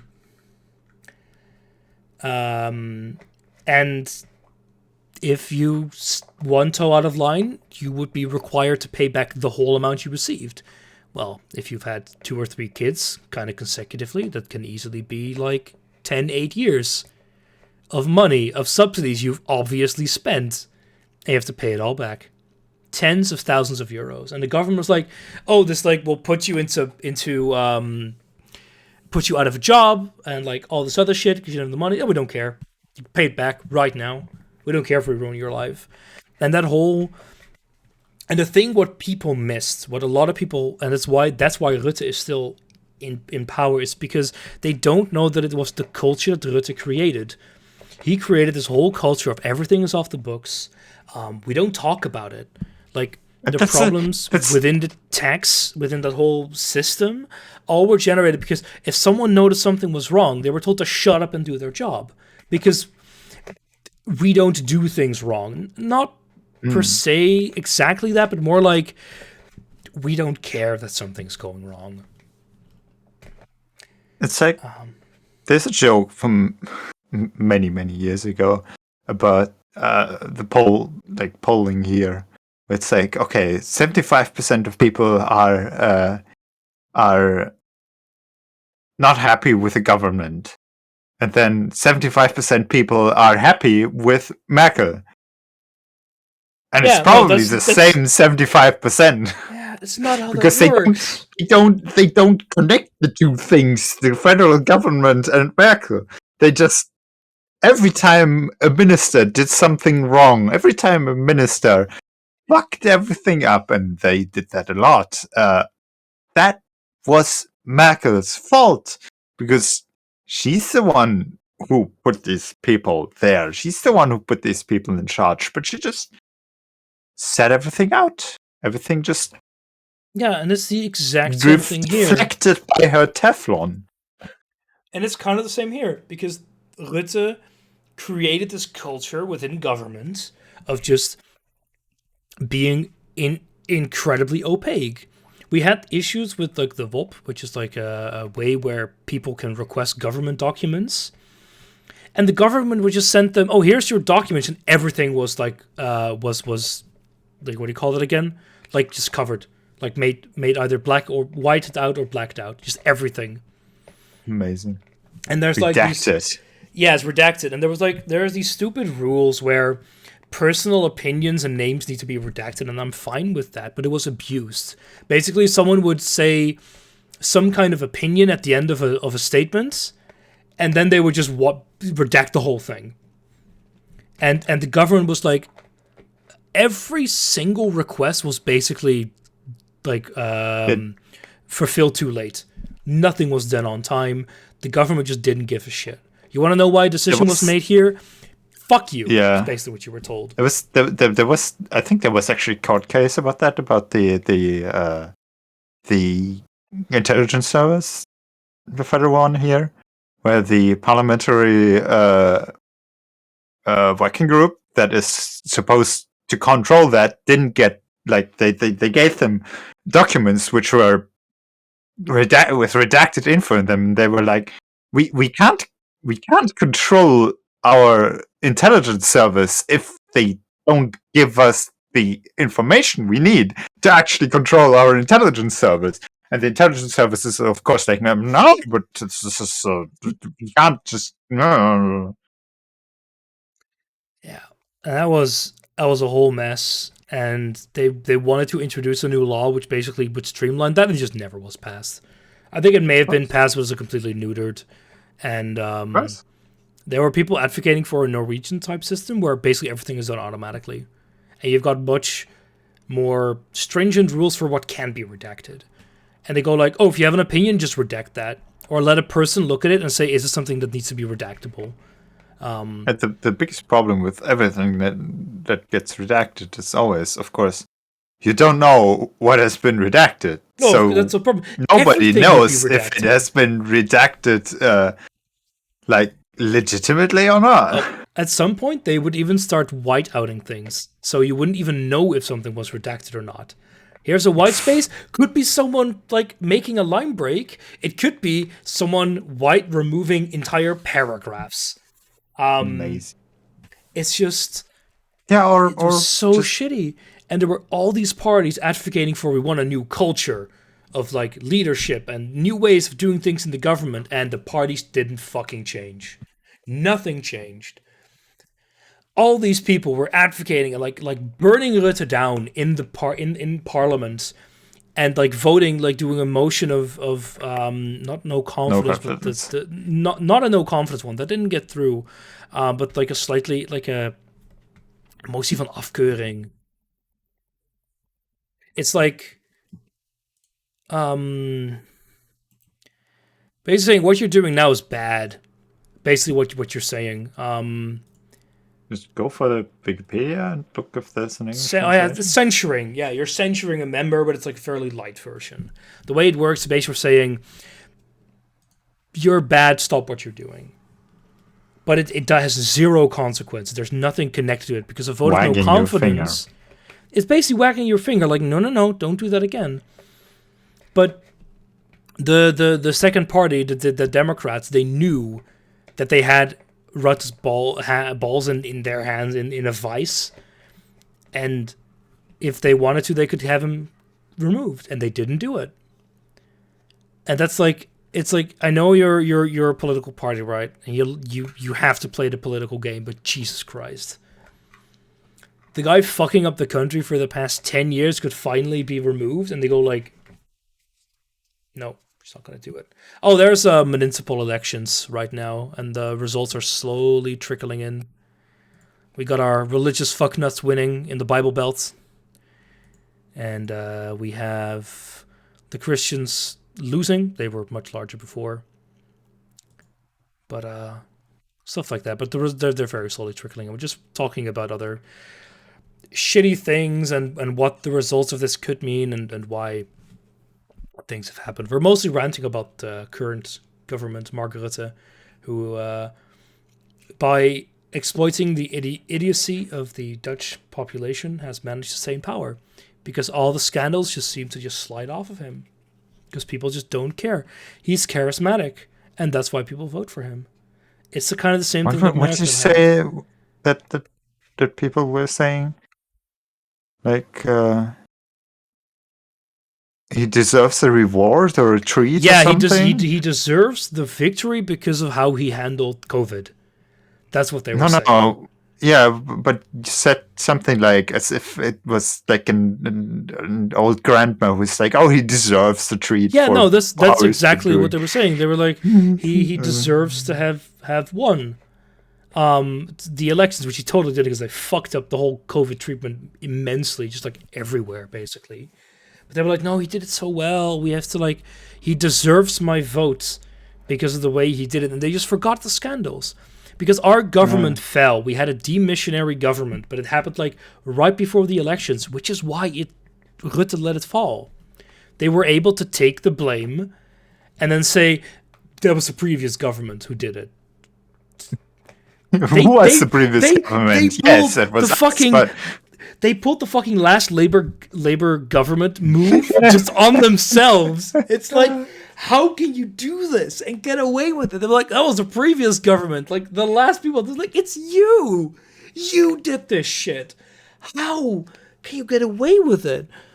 And then we had that's the same fucking thing. Söder, the Bavarian Mr. President, went on Twitter and was like, the fucking traffic light coalition needs to get the army ready for combat in 1 year. We need a Hope program and blah, blah, blah, blah, blah. And it's like, are you really saying this? You, who are the guys who controlled this ministry for the last fucking 20 years or whatever. You're going on Twitter and being like, how dare they need to fix this in a year, which is literally impossible. It's like, what the fuck? Well, yes, but I blame the CDU for everything. The CSU also for everything the CDU does. Yeah, the Union. Wait, wasn't the Onion? Yeah, we had a demissionary cabinet. Like the government fell, and they spent a whole year. And then they're like, with that whole scandal where people were like being asked to give tens of thousands of euros back, even then they fucked it up. They kept dragging their heels, and like you had dozens of parents who were like dozens of thousands of euros out, and like part of them got paid back pretty quickly, I think, but part of them were still told, no, you're fraudulent. And these people's lives were ruined. And it's just, they just didn't care. Because the culture change didn't happen. Their shittiness got found out, but I'm pretty confident nothing changed. Oh, they're like racially and ethnically profiling software probably didn't get an update. Maybe they turned it off for a bit, but it'll be turned on in a while again. Nothing will actually change. Gutenberg was defense minister from 2009 to 2011. And then the elections came, and Rutte did very well. And then, of course, it took a year to form a government. Because everyone, like, I'm pretty sure Rutte and then the other were, like, trying to figure out a way to claim they had new leadership without changing anything. And and the stupid thing is, like Goose mentioned, Omtzigt left the party, but it happened after the elections. Like, right after the elections, that scandal happened. Because it happened during the formation talks. Because it leaked that they wanted Omtzigt to have a different position. Functie elders. Function elsewhere. And that's what destroyed their support. That's why their support went from 10% to 6%. That's a pretty decent change. Considering how much they had. But it didn't translate into seats. And I hate this. I hate it so much. Like, these shifts right after an election take so long to propagate through. And I know it's not possible to always have the most up-to-date thing, but this was just... We were on the brink of having re-elections a few times, and I wish it happened. The stupid thing is the only people asking for re-elections were the ones who were saying the elections were fake, namely Forum for Democracy, because they're an American copy. Oh, so, of course. Can I find that? Fake.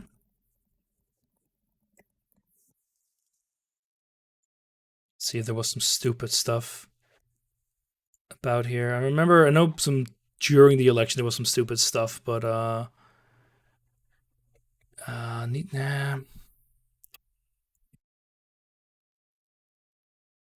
Also, the federal agency for the defense of the Constitution has been allowed to call the AfD a suspicious case of right extremism. Yeah, I remember. Oh yeah, well, he said like, Just I don't believe a the few polls. weeks ago or something. Fuck yourself. Which is interesting. Yeah, it was just the exact same playbook Trump did. Claim the result, they're feeling good, and then the results come out, they're fake, redo, and that's why they were advocating for lazy. I wish they did, because sleepy Rutte. Fake elections. And the funny thing is that after because they went from like, they had 8 seats, but their splinter party had 3. And the thing is that right around this, one of the reasons why they lost people is because they went full conspiracy theories with like 5G and COVID as well. I wish I had 5G due to COVID. Would have been nice. But right after the election, you know how hard it is to get proper mobile coverage here in Germany? Oh, I have noticed many times, my dear friends. It's great when I'm sitting on a train and halfway, like, I lose my connection every few meters because you're in bumfuck nowhere, Germany. But yeah, the Forum for Democracy went full-on conspiracy theorist. We had a pretty large issue where they set fire to like 5G masts, 5G masts between quotation marks, because half the time they set fire to 3 and 2G masts.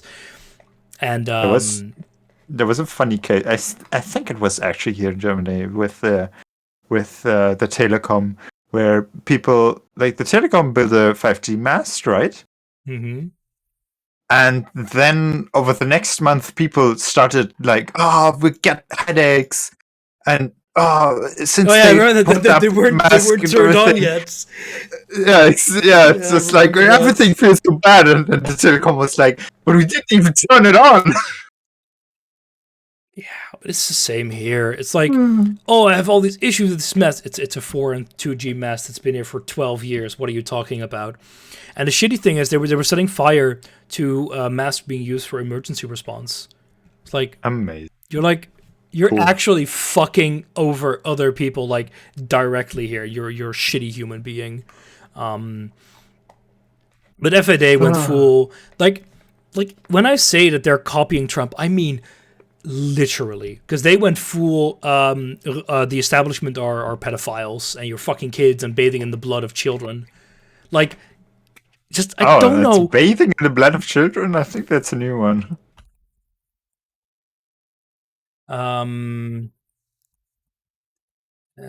There's like, it's not one I've heard before. I think might have forgotten. It's always possible. This is no. Let's not go there. Fuck, this is not what I wanted to do. Partei ist der Ruch. There was a pedophilic organization a few years ago that got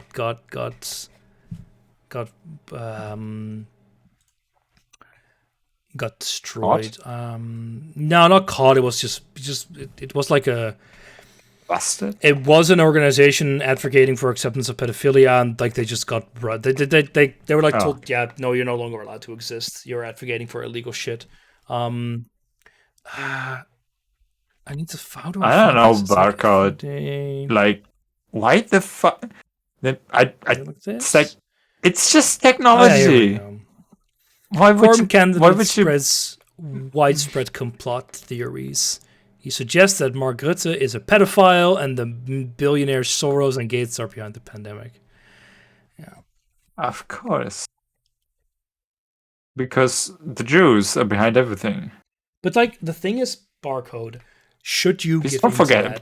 Never forget that. If someone mentions Soros, it's always the Jews.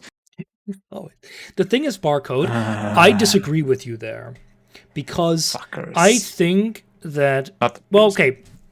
I don't think it was that foreseeable, because here in Europe, at least, no one knew that it was going to blow over that hard from America. And why would they care? It's like they shouldn't be influenced by what some utter morons think. And not good thing, but what happened here is that they sued the government, and the judge basically said, the government can't unequivocally prove that it's not harmful. That's not how this works. Yes, we will tell the government to do a bit of extra research so they can tell you people to shut up forever, but they're allowed to continue the rollout of 5G. The thing is, you don't understand. And the reptiles, the lizards, the Skaven are replacing our government. I don't know. Well, that's how the rollout happens. Like that. The thing is, yeah, I can kind of see what you mean. I don't. He means that like discussion about the efficacy of the rollout is just blown over by talk about conspiracy theories, and not about like, does it work that well? How did the rollout go? Like from a technical and execution standpoint, and now it's all about masts are getting burned down. But I think that a staged rollout wouldn't have helped, because these people doing this are stupid.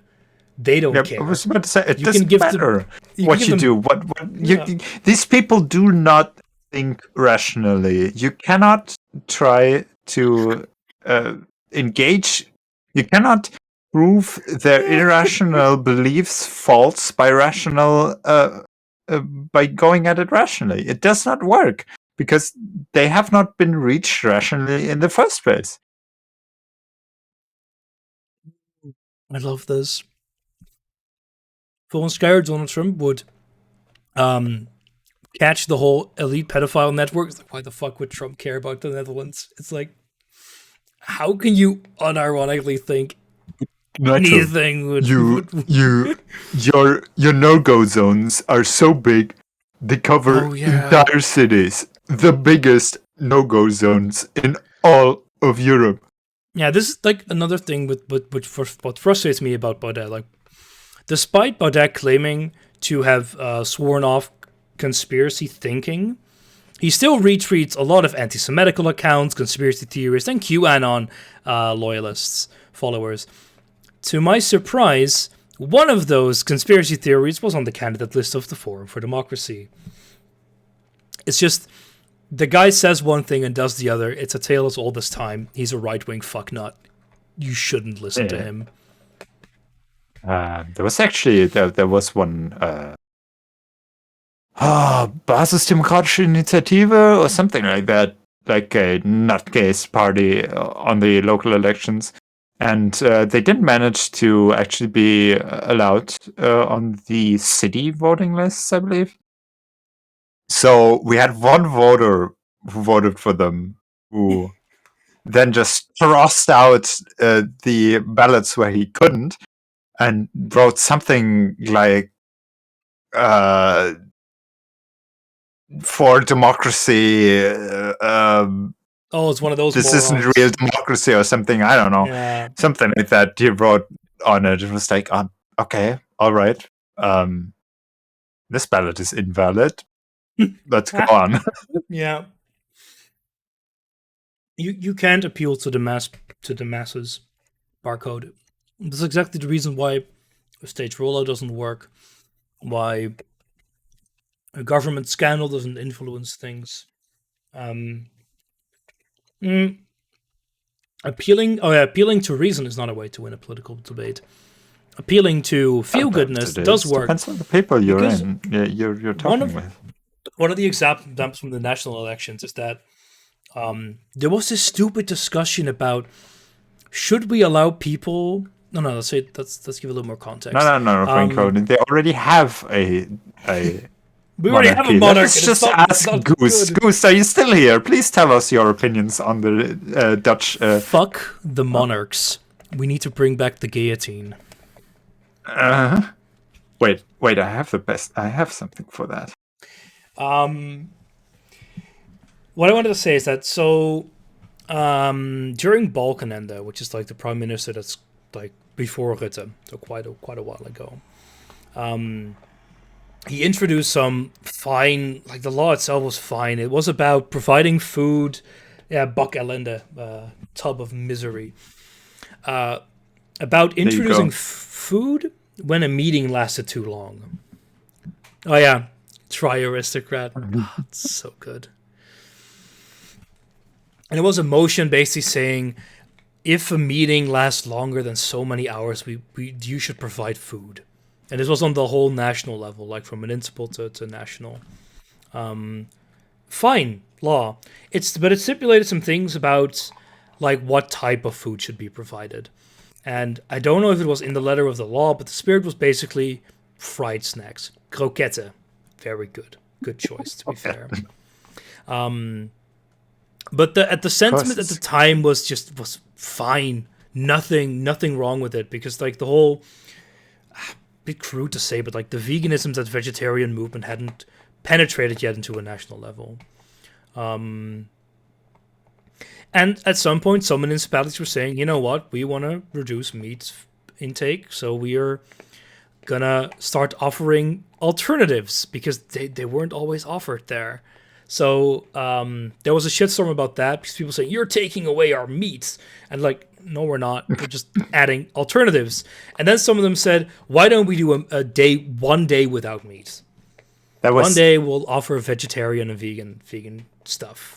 That was basically the same thing happened in Germany, where the Greens were like, the Greens were accused, this was quite a while ago, they want to take away our meat. After the Greens were like, okay, can we maybe have in state-run canteens 1 day a week without meat? And it's like I can see meat, Nitro. Yeah, it's like I can see how, as a red-blooded German or Dutch, you would hate this when I'm like,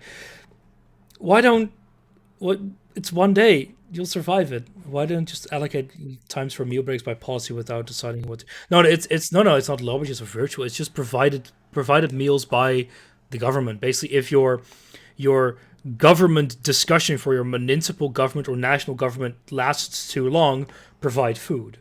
That's all that it originally was for. Just if your meeting lasts 10 hours, maybe provide a meal in between. And it didn't stop people from bringing their own food. It's like, it's a fine idea to prevent people from keeling over. But the sentiment changed a bit. It's like, why don't we do a day without meat? And suddenly this was like an election topic.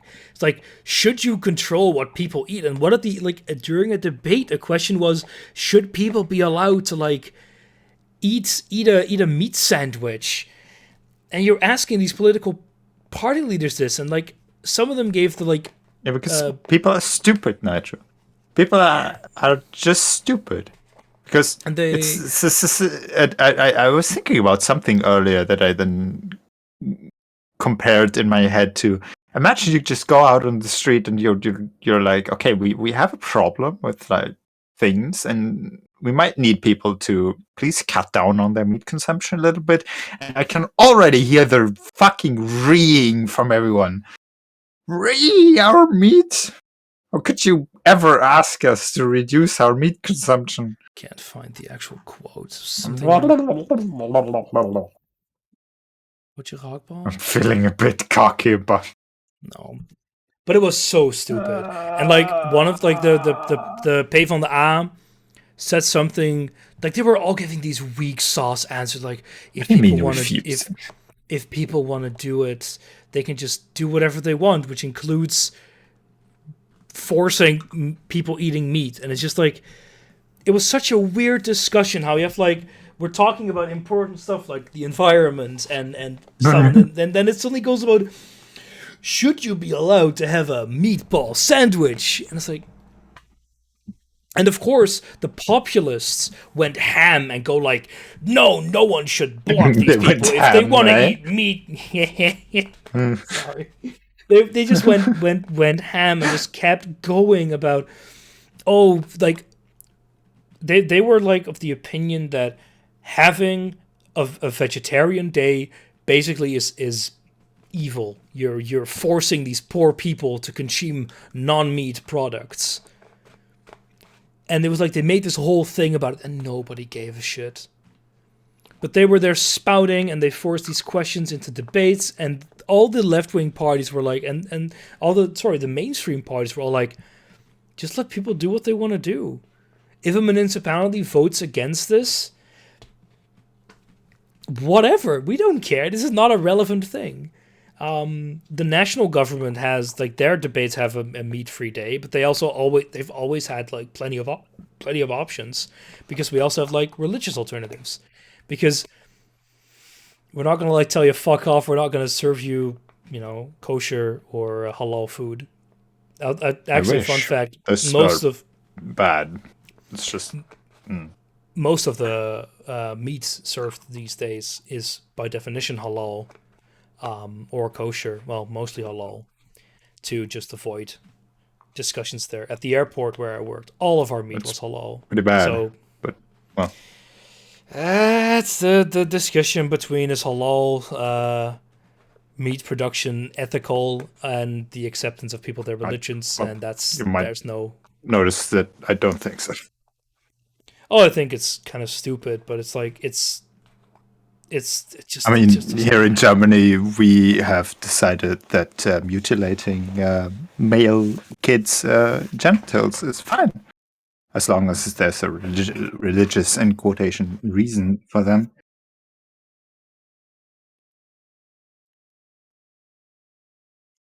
Don't do to others what you would want them to do. It's politicians are stupid. How does that? Do you have an equivalent for the show Question Time? Do you? I don't know what that show is, so no. I mean, it sounds like QI. Yeah. Prediction in the UK is former UKIP will become an anti-environmental party. Of course, because populism is the only thing they can do, and anti-environmentalism is so hot right now. Like in the right wing. Question Time. BBC One. War against vegans. Yeah, but that's like, it's an easy way to get people riled up, because they guests from the worlds of politics and the media answer questions posed by members of the public. Hey Nitro, why don't you tell us? What? We don't have that, I think. No, why don't you do Question Time right now? Right now, yeah, you can ask me questions, but I'm not a political member, person. Sorry, not in Parliament. I was thinking about joining. You're a member. No, you're a person of public interest, right? Totally. Hey, GroenLinks is one in Reden. What the fuck is Reden? I don't know. Where the fuck is it, he asks, while there's a map in front of his face? They get people in specifically to say outrageously, but that's always the issue with these kind of things. That's why you screen questions properly. It's a bunch of audience members asking political leaders what the fuck they were thinking, but politely. Do you think high formats fail to make democracy reflect how stupid the masses are? No, because high formats democratically led are weird, having been in them. No, I don't think he means the internal process. Oh, I was talking about the internal workings, but yeah, I can imagine. Yeah, local parties are gonna win everything. Do they have the Amsterdam one? That's the one I'm interested in. See, Workers' Party, the big winner. Why the fuck is the Workers' Party winning? Makes no sense. These results are weird. The Workers' Party went from 5 to 9 seats, and the Workers' Party, well, to be fair, they were kicked to the curb 4 years ago. The Labour Party. It's a Labour Party, yeah. Partij van de Arbeid. It's the party of the work of the labor, but yeah, you're right. It's a Labour Party. Green Left didn't change. The Democrats lost a bit. The Liberals lost a bit. The Animal Party didn't change.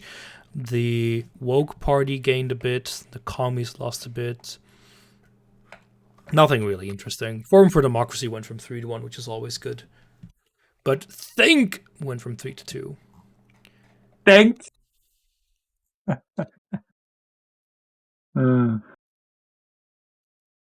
Yeah.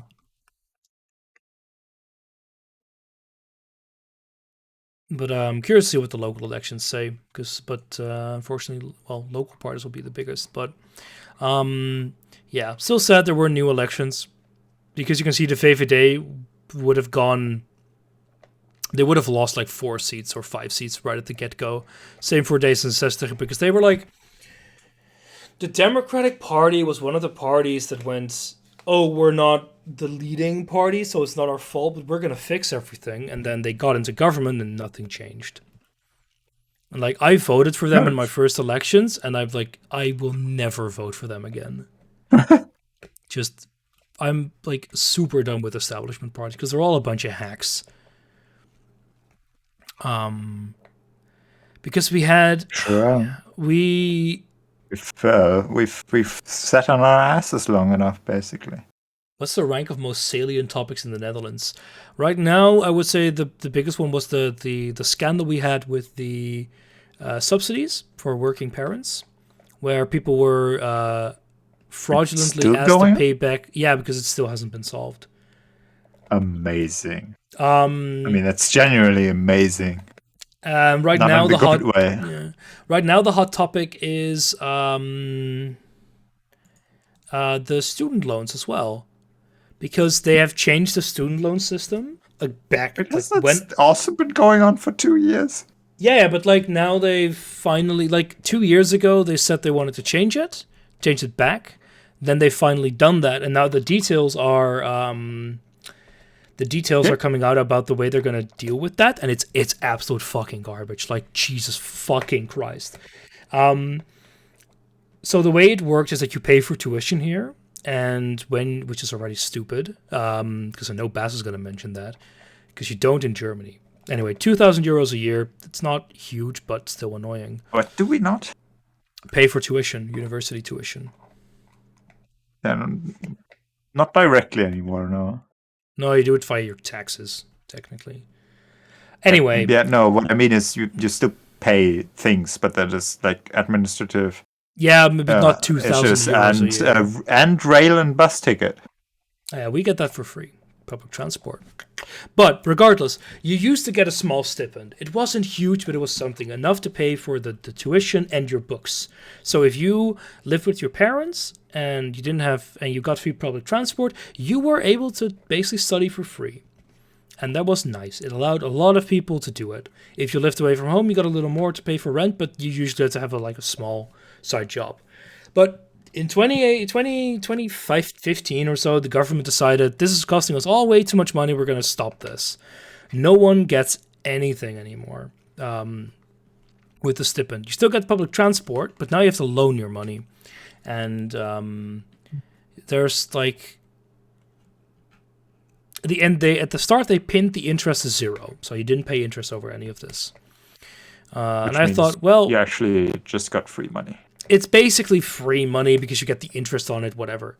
But you get the inflation, like, yeah, the makes interest it actually less. Yeah, it makes it work. It makes you owe less, and because of interest, and technically you could invest it, whatever. It's free loans.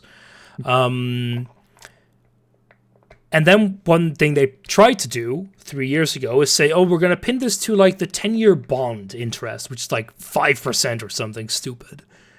And everyone was like, wait, what the fuck? No, you're not. And no,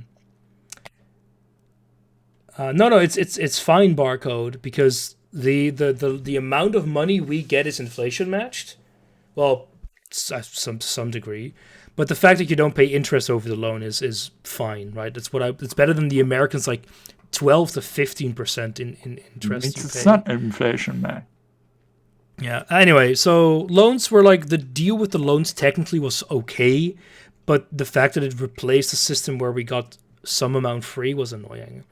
And the way it works is that psychologically, if you loan a bit, you might as well loan a lot. And for me to basically be able to live in my apartment, live like not a super penny pinching life and pay for tuition and books, I have to loan pretty close to the max. To even have to also have like a buffer, right? To say something breaks, I need to replace stuff, I need to have some money.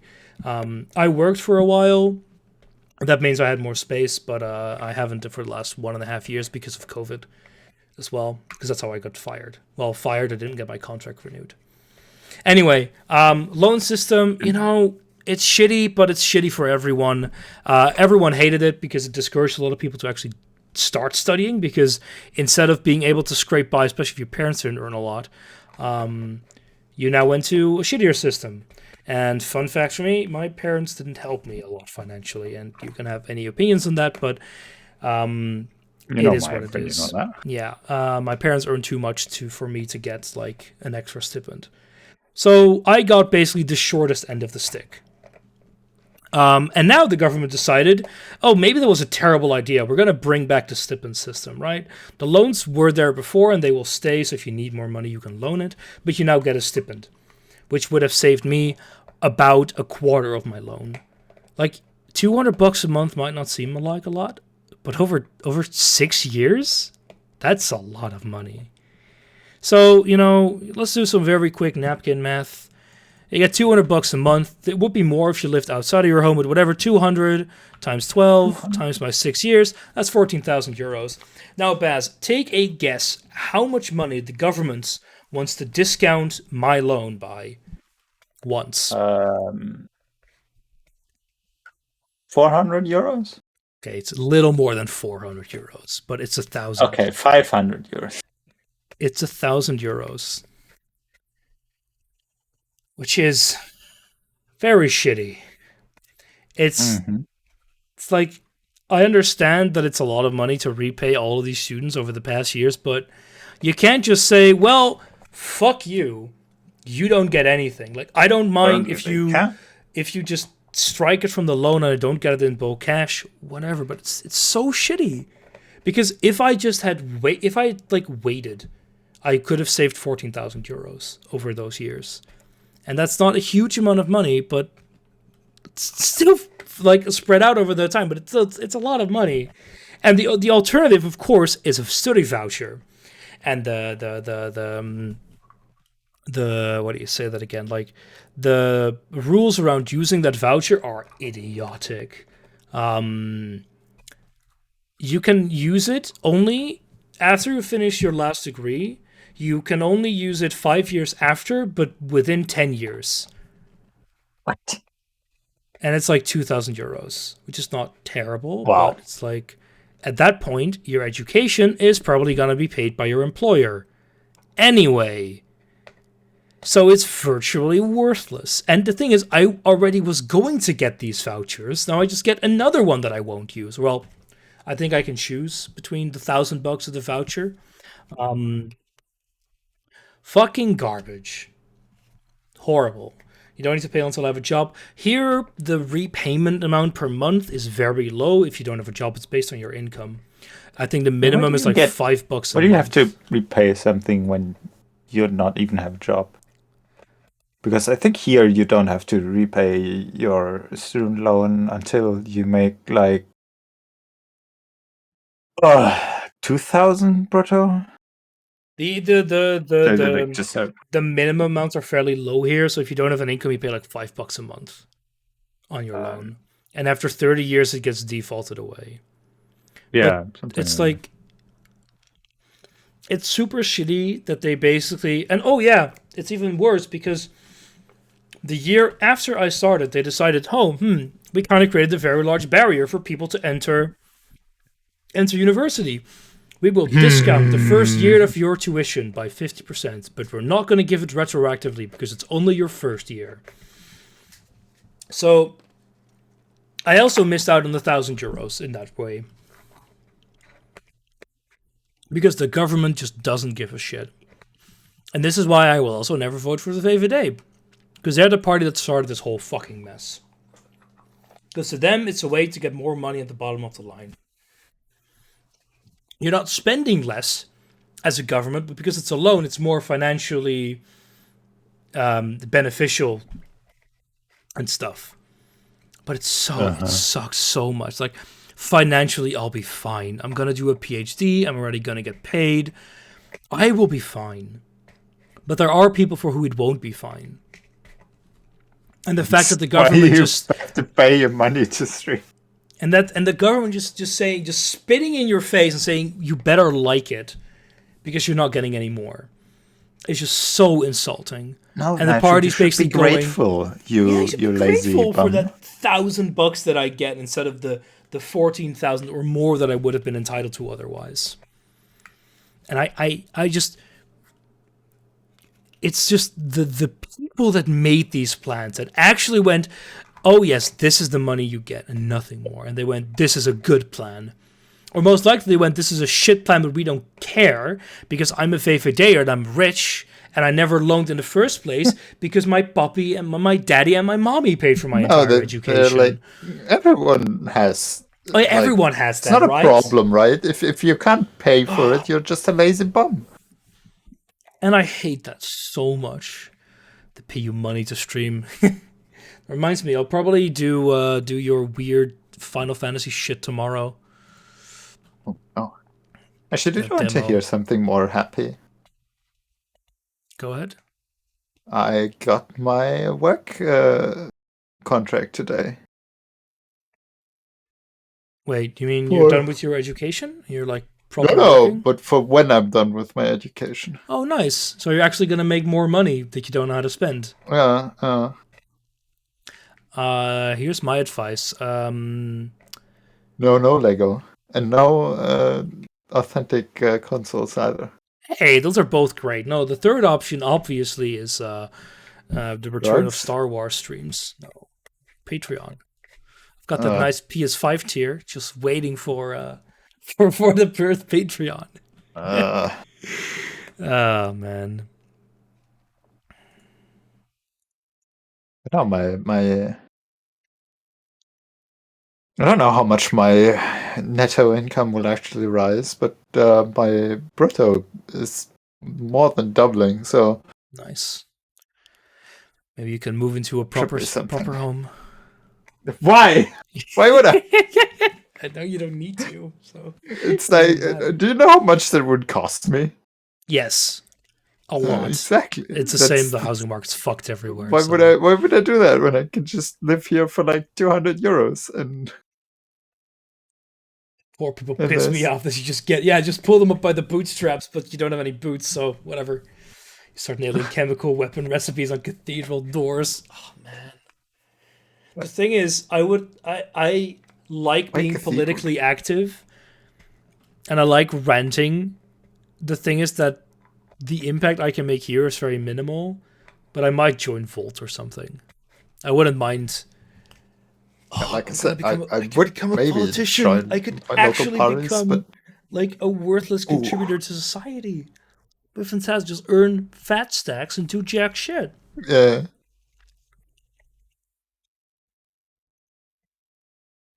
I like debating. I wouldn't mind joining Volt. I don't know how the shit works though. Usually think European, do local. No, actually, European politician I wouldn't mind being as well. Although I would have to like move between Strasbourg and Brussels all the fucking time. Exactly that. That what you just said. You go to Brussels to get all the money and not do shit. Wait a minute. Is that Wageningen? The local place is called Food Valley.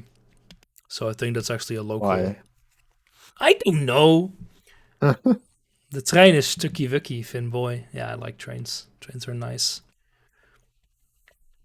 Shit, I can't time out Finboy for that. I would have to time out you, and I can't do that. Actually joined a local party in Breda. Nice.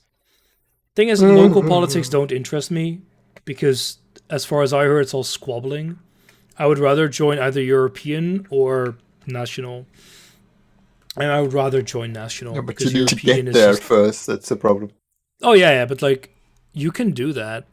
Like, Volt is a smaller party. And look, if you're a doctor title, they fucking love that shit, right?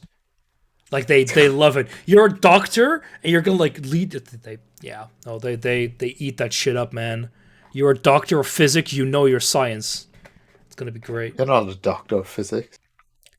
Oh, no, I'm being a doctor of philosophy. Fine. Formalize your relationship with this political goons. Get yourself looking lobbyist. But Give a damn about you instead of a filthy photo that gets treated like a condom. It's just... It might be a good way to subtitle. Yes. Political experience. Like, the thing is, both are valuable in different ways. Both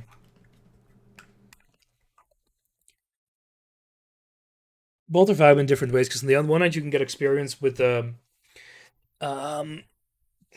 I'd rather trust a doctor of philosophy than a physicist in politics, if I'm honest. Well, fun fact, Barcode, whatever I do, I get a doctorate of philosophy. So I'll be a physicist in politics with a doctorate of philosophy. Yeah, but you do like organic materials. I'm not sure how that helps you with politics. No, they don't. I don't. It doesn't help me at all. But I can have the doctorate. But there's a literal commie in chat, Nitro. The KPO. Fucking Austrian politics, like everything I heard about it is just a pile of burning shit. That's like literally all I hear about it. It's terrible in every way. You know, that's my number one opposition to Austria joining Germany.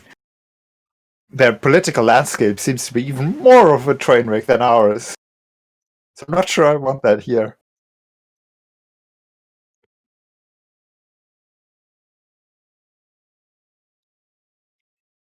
Let's see. Baudet says we have reached our goal. Well, fuck you, first of all. Is anywhere good? No. 50 places. He wants to tell his followers how to... Franco, we've just spent like 2 hours and 50 minutes talking about how shitty the political landscape in the Netherlands is. Oh yeah, nowhere is good. Like everywhere the political landscape has been rotting. And it's like, I blame America for that. Like, their exports of I think that the American export of like conspiracy theories and like right-wing populism has brought down the level of politics to in such a way that it removes constructive discussion and just reduces it to shit flinging. Because if the opponent is the only one flinging shit, you're the one who's covered in it at the end. On a less tragic note here, Nitro, this is for you.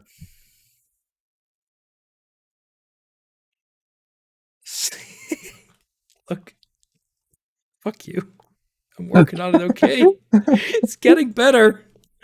Oh. But yeah, the whole like quality of life here is fine. Like nowhere in Europe, people are like, let's not say it that way. Not yet. Most places in Western Europe, people are I want to say actively suffering, but I think in some parts that is happening. Fucking Russians. No, but like, it's just the whole influence of the right-wing populism has dragged the whole level down and allowed, because that's a move that Rutte pulled in 2016 or something. Like, he was the anti-PVV, the anti-original right-wing populist party in the Netherlands. That's how he won, by just saying, we're not the other guy, vote for us. He was the same guy, just with the veneer of bourgeois, white collar. More to the popularity of social media in the US. I think it's a combination of both. Social media helps spread it, but what gets spread is the US garbage. Blame the FANG. No, it's I don't know. I think it's manga blaming now. it even mostly on the US political exports is oversimplifying the whole problem. I don't think you're wrong there, but I think it plays a significant factor, however you want to word it. I think it matters quite a bit, because it's like, but it filled. I think that's mostly a matter of shape and not of fundamental problem. It could also because be the landscape has been, like, as you said, it's been rotting for ages. Yeah, I don't think that's particularly USA dependent. Yeah. Maybe if you think about, but maybe if you think about how how the Western world functions as a not union, but as a sphere after the Second World War. Okay, but I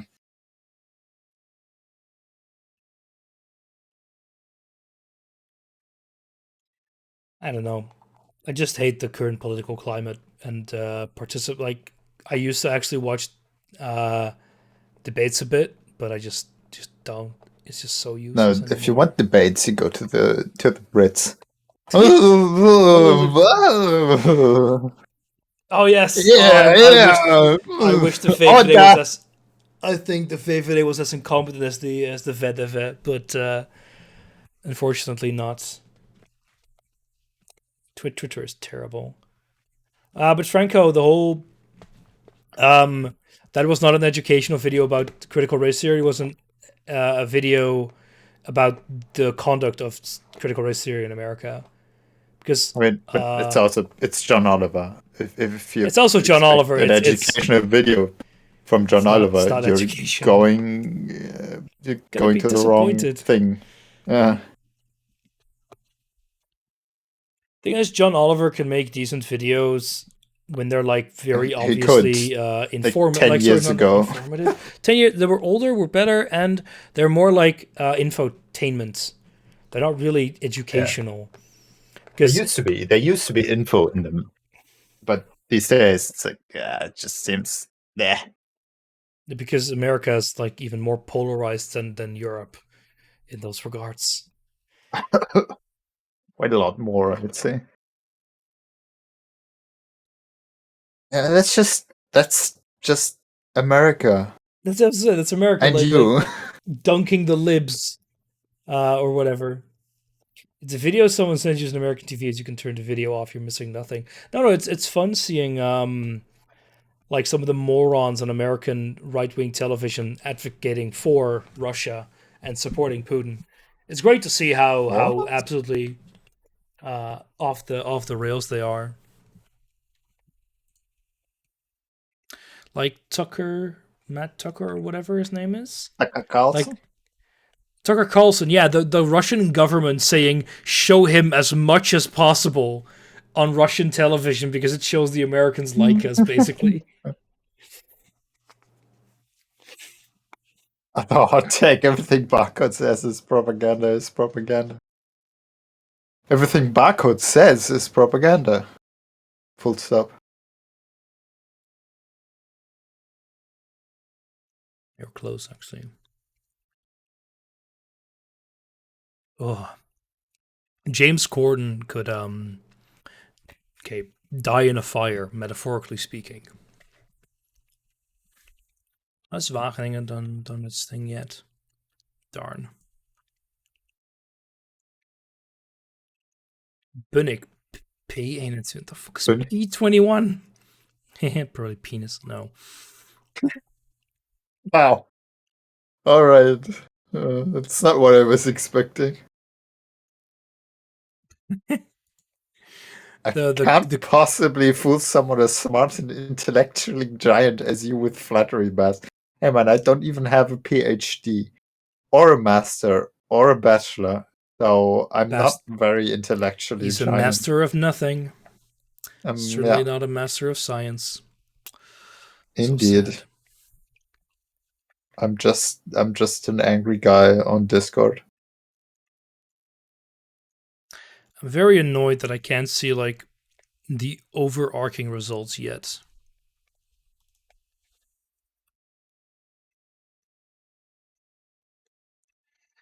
Maybe I can find them here already. No, Strudel. We do not all have PhDs in milk drinking. I'm sorry. No, they haven't. Like, we're watching them roll in live, basically. There were some exit polls, and it basically showing. It's slightly showing what I wanted. Was open to everyone, but nobody came. So nobody joins. But like, if I were to say how this reflected back on the national level, you can see that parties like the CDA are losing immense amounts. In some of them, like some of them are the same because these are like strongholds, but they're losing in some places. It's just not. I just don't have the numbers to back up that claim, which is a bit annoying. Just join the general room. I'll drag you in, maybe. Even allowing here. Oh, I only allowed Fish and Wellington in so they could join on their own. Did you do No that? one. Did you make a special rule for them? No, Fish Lips No, doesn't no. have a rule. You can. You can set that per person. You can set it per person. Yeah. I'll sit there muted.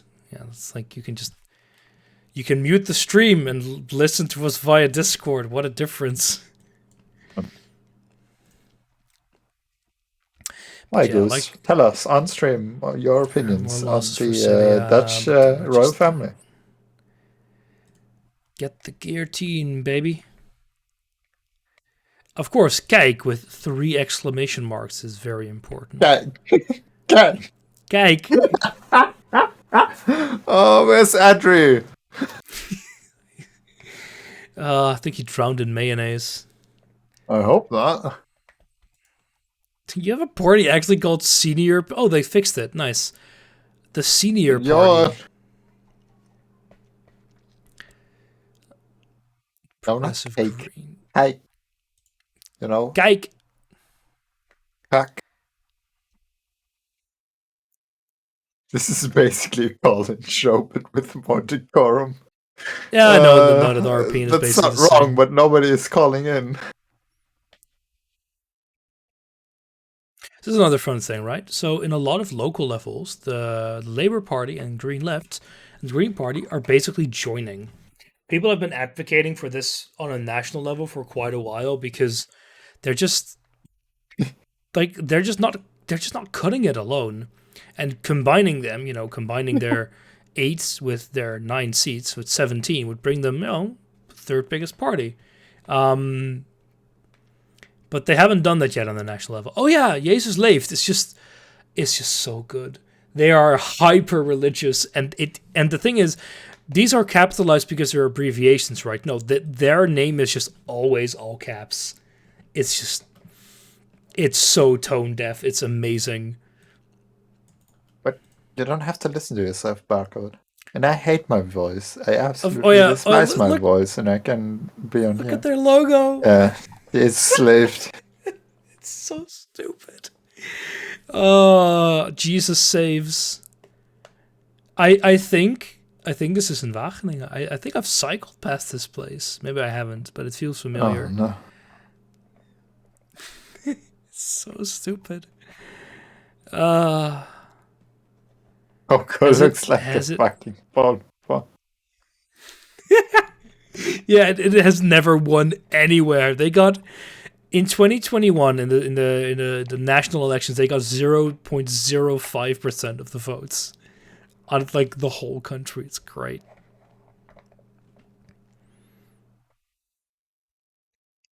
So here's a fun thing. So in 4 of the voting districts, they didn't even get enough votes to participate.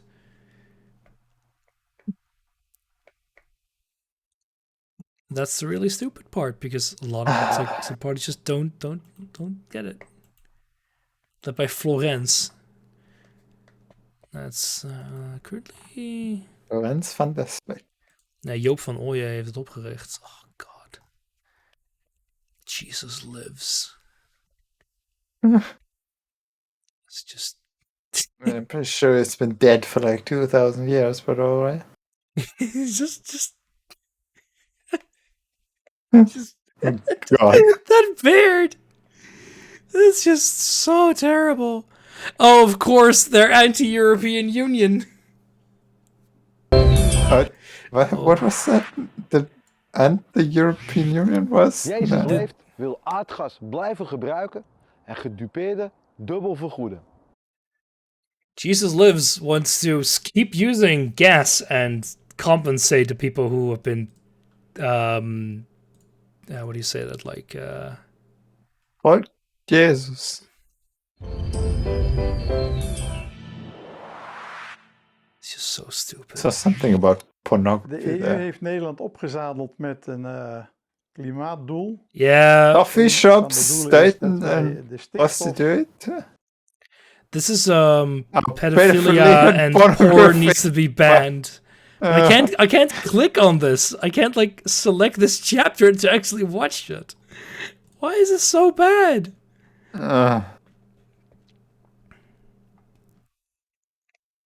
It's just so Van den stupid. Dickenberg. Okay. I want to watch that. It's like live, but you can't change stuff. It's just so bad. Anyway, the guy looks like an idiot. Jesus, there's a shitpost that sought escaped containment and is now surviving in the wild. Yeah, that sounds like Christianity, alright. It's basically true. Oh man. It is, yes. Jesus. Oh, it's so bad. There are so many stupid memes. I'm surprised they even get 1.4% of the votes. But this is like, these are the hyper-religious municipalities. Hard for Vera. Why do you still have that?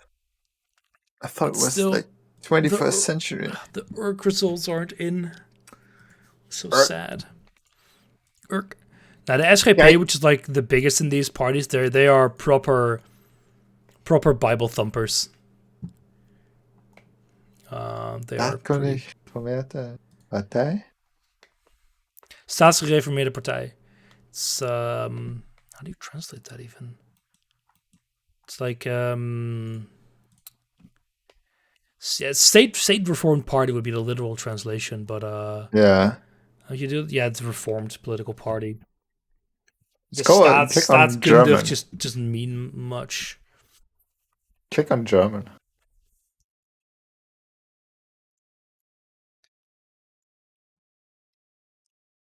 Dat is een gereformeerde politische partij, oké. Yeah, they're reformed. They're Calvinists. They're very special. Oh yeah, their site used to be closed on Sundays. That was great. You would go to their site on Sunday to say, this site is not accessible today. It's a day of rest. And I can just imagine that wasn't automated. So some admin every Saturday night, just like himself, changed the HTML. Oh. The SGP is one of those parties where no one starts voting for them, but no one stops voting for them. So, like they like if you go to the peilingwijzer, you can go to the trend and remove all of them. And I want to go to SGP. It just barely changes. Goes from 2.1 to 2.4%. That's with a pretty big margin of error. But yeah, it's like it just never changes. And they're just very Bible thumping loonies. They are. They're weird. Why is the Pope having a Twitter account not here? Religious right, confessionalism, whatever the fuck that means. Reformed, bevindelijk gereformeerd. What the fuck is that? It's religious crap I don't care about. You shouldn't. I hear development nonsense. of the number of seats in the SGP. It just never changes. It's either 2 or 3. It's also a very nice graph. I like that they make use of this very nice range of space.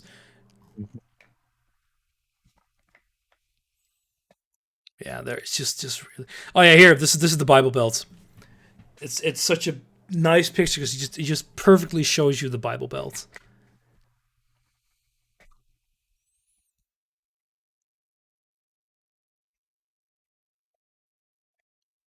And let's see. My parents live there, so that's pretty religious, and I currently live here, which is also pretty religious. Wait, do I? Disgusting. I think that's where Wageningen is. Yeah. Think? It's a municipality map. I don't look at that often. And I just remember my parents' that's one because it has fair. it's a interesting shape, like a little bone. Yeah, I mean, I can't mistake my city because I know both how the city itself looks and the circle has a pretty distinctive shape. Because like- it's the hoof of the horse that is Lower Saxony. The thing with the Bible Belt is that in Wageningen I see nothing of it because it's a student town. Nobody's like, we do have like 5 religious student parties, but they're not like that bad. But in like the 2 towns over, Ada and Veenendaal, it's really bad. Hey there, call me. 2 towns over, Ada and Veenendaal, it's really bad. Maybe put on a headset. No, I just muted the stream. That works as well. All right, Finboy asked for a short excursus on Austrian politics. So, very short version, everything is shit. That's what I wanted to say. Slightly less short version, not everything is shit because we have a functional president. That's about the only plus point. Although the joke goes that because we have had, last year was the year of 3 chancellors, like Rome had the year of 3 emperors, we had the year of 3 chancellors. And Rome? the running joke was that there is a new sign outside the office of the president, inaugurations every Friday and by appointment. Because, so many chancellors and so many new ministers. I think he did about 50 inauguration ceremonies, which is crazy much for a president. Yes. And other than that, we have a new chancellor who didn't want to be chancellor, which is unusual as far as chancellors go.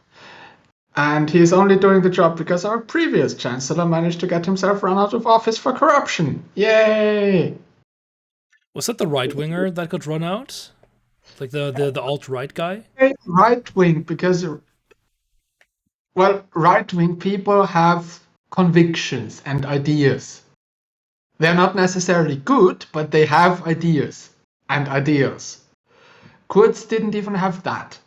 His main idea was get into power, then what? I don't know, get into power. Money. Money, yes, money. But, and populism, naked populism. Yes, and so now we have a chancellor who doesn't want to do the job, but he is surprisingly competent at it.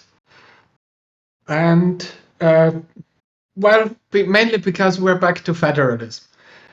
Austria is a bit weird because we're even more federal than Germany. It used to be that the chancellors serve at the pleasure of the governors. And if the governors decide, okay, we don't like this party leader, we don't like this chancellor, out of the window they go. Oh yes, that's true, Finboy. Although, universities not so much anymore. Universities with their student clubs used to be very political and used to be very right, but that's a long time ago.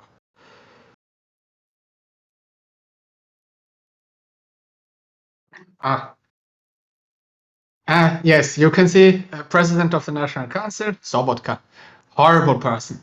Looks like Mussolini, looks are not deceiving. Click on him and you'll see. Yeah, I can see the resemblance. Yeah, I can see it, yeah. Yeah, we're calling him Westentaschen Mussolini for obvious reasons.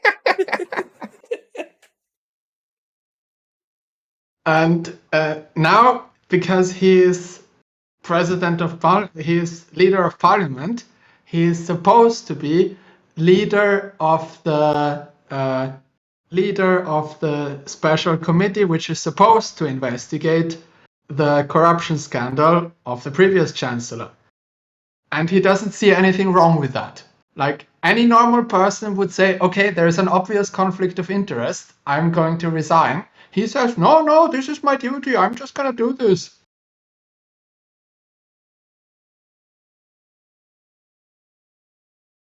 It makes me very angry. Any questions? It sounds like the same shit kind of everywhere. Is it gonna Yes, change this is at about all? the trip to Ibiza. The trip to Ibiza is how it started. The trip to Ibiza is how Strache got himself incriminated and had to resign from the vice chancellorship. Which Kurt's face looks so weird because he's a Ferengi in a bad mask. We have solved this question.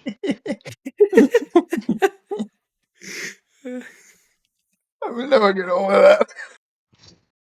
He does. The ears. Look Yes, at he does.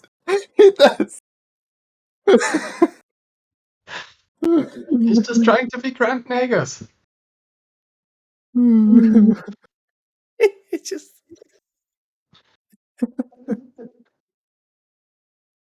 of course. So that's in the meeting with Putin.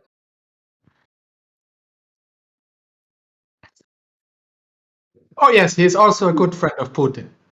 Can't forget that. Yes. What else? And that was one of the no referendums, but that was one of the scandals. Was that 3 years ago, our foreign minister, who belonged to the FPÖ, our right-wing populist party, invited Putin to her wedding, and of course he attended. And then she kneeled down in front of him at her own wedding. What? Really? I don't get that. You shouldn't think about this too much. How does it work in your brain? Go like, this is the leader of a foreign government who is like hostile towards Europe, and will just kneel in front of them. Like, do you worship them? Nitro. What the fuck? The first mistake was assuming that members of the FPÖ have a brain. Or a spine. Well, Or that, yeah. Kneel down, as in going on her knees, as in like a bow, but with your feet. I don't know what the proper English term is. A curtsy? Yeah, curtsy. Okay. A bit better, but still Oh, that's better, but still very weird. Yes. But FPÖ has always been very good friends with the Russia United Party. And these days they don't like admitting it. In 2016, Strache and some of his cronies went to Moscow and signed a cooperation agreement with the Russia United Party. And later on, they were asked about it, and they said, no, this is not a real cooperation agreement, it's just a declaration of intent. And on live television, he said, Strache said that. And a few seconds later, the moderator showed a clip where he proudly held the agreement up into the camera and said, this cooperation agreement is a great step forward. So his lie was proven immediately. That reminds me of the American ambassador to the Russia Netherlands. United is basically a rubber stamping party for Putin, but Putin is not part of Russia United because they basically present the party as nothing but rubber stamping. So if you're part of the party, you're a pathetic lowlife bureaucrat who does nothing but agree with Putin. Or like agree with the government. So Putin isn't actually part of the party. It's really stupid, that whole construction. Yeah, you've read. I think we read the same one, but it was really. It's very interesting to see how Russian politics is shaped because it's like it's all pre-planned. Yeah. Everything. And okay, so Ibiza got Strache out, and there was a new election, of course. And in the new election, Kurz and his party gained votes, even though they were the ones who insisted on having a coalition with the FPÖ in the first place. And so they ran out of options. The Social Democrats refused to join any coalition with ÖVP, and the Greens did. So since 2018, 19, I think we have an ÖVP Green coalition in power, which is very strange because the Greens are surprisingly competent in some parts, but they are not allowed to show any of it. So they were given some of the most safe ministries, so to speak. They got the Ministry of Health, the Ministry of Sports, ministries that ordinarily don't really matter. But then, of course, Corona hit. And suddenly they started mattering. And suddenly it started mattering, yes. Which earned them a lot of praise because they did handle it very well, even though we are now on the third Minister of Health from the Green Party because the previous two resigned from burnout, which is not that surprising after having to handle Corona. And having to handle all of the local governments because, like I said, federalism. So basically, the Ministry of Health makes rules and guidelines on Corona, and all the local governors don't listen to them and do what they want anyway. So, like at the beginning, the Ministry of Health recommended closing down everything. The Landeshauptmann of Tirol said, no, this will harm the local economy. We will lock down local stuff, but we will keep all the hotels and restaurants for the international guests running. And, the result was Ischgl. Man, who could have expected that? Finboy, Green parties vary within a country, even. They're one of the most inconsistent groups that I've ever seen. Oh, it's not racism, our Jake, because I'm talking shit about my own country. I'm allowed to do that. I live here. Aren't all Austrians racist, though? You could say I'm racist, but only towards Austrians. I hate them. I think everyone hates their own population. Come on. So You gotta hate us as well, right? Not all of you. Mostly because I don't know all. Only Austrians in your face. Don't look in Mort Kalb's basement. You won't like what you see. Another note, go watch the movie. I know how Inkila. that movie went, though. Yeah. Didn't you like it, Baz? Oh god, that was... Nah, my basement is far too small for cows, sadly. I think it's 2 by 4 meters. Wow, that's nothing. It's just, I live in an apartment building, not my own house, and the cellar has subdivisions. For every apartment has its own small subdivision, just for storing stuff. I have my old chairs in there, and my bicycle repair kit, and a bit of wood, and you know what. It's Besenkammer. Na, Kellerabteil. Of course, an Austrian needs to have his killer. Where else is he going to do his acts? Fun thing is, since the building is from the 1930s, there still is a coal chute and a place to chop wood in the cellar, even though it hasn't been used in decades, but it's still there. So if I wanted, I could store my coal down there. That's what it was originally meant for. I do know Franco heats his house with wood, which is just incomprehensible to me, to actually have a wood fire in your home. What if it's like, how are those called? It's one of those, like, it is like a contained unit, so it's not like you have soot all over the place. But it's because his energy price is like insane. So it's much cheaper Germans need their How are ovens. those things called, Damn it. Franconian? I don't remember. My It's just- grandmother has her house is even older than mine, and it hasn't been retrofitted with gas heating.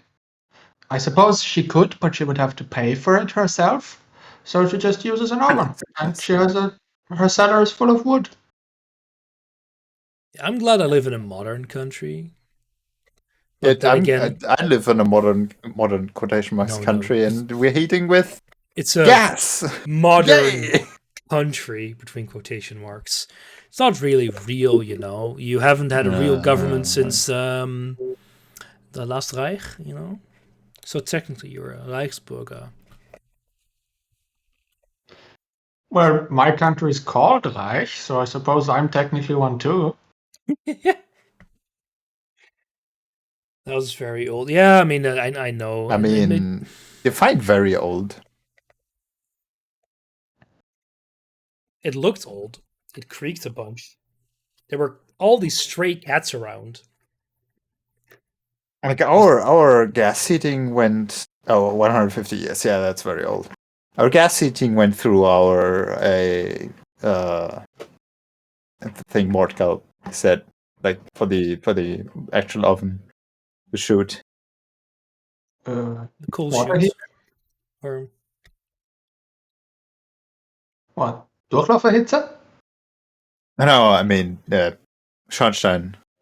Ah, chimney. The chute, yeah, Oh. the chute that goes up there. That's where the soot shoot.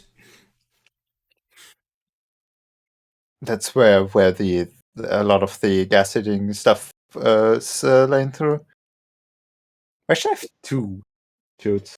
We have a lot of gas or municipal heating here, but the stupid thing is that municipal heating is usually done with biomass, which is like, Oh God. it's not great, but it's not super, super bad either. But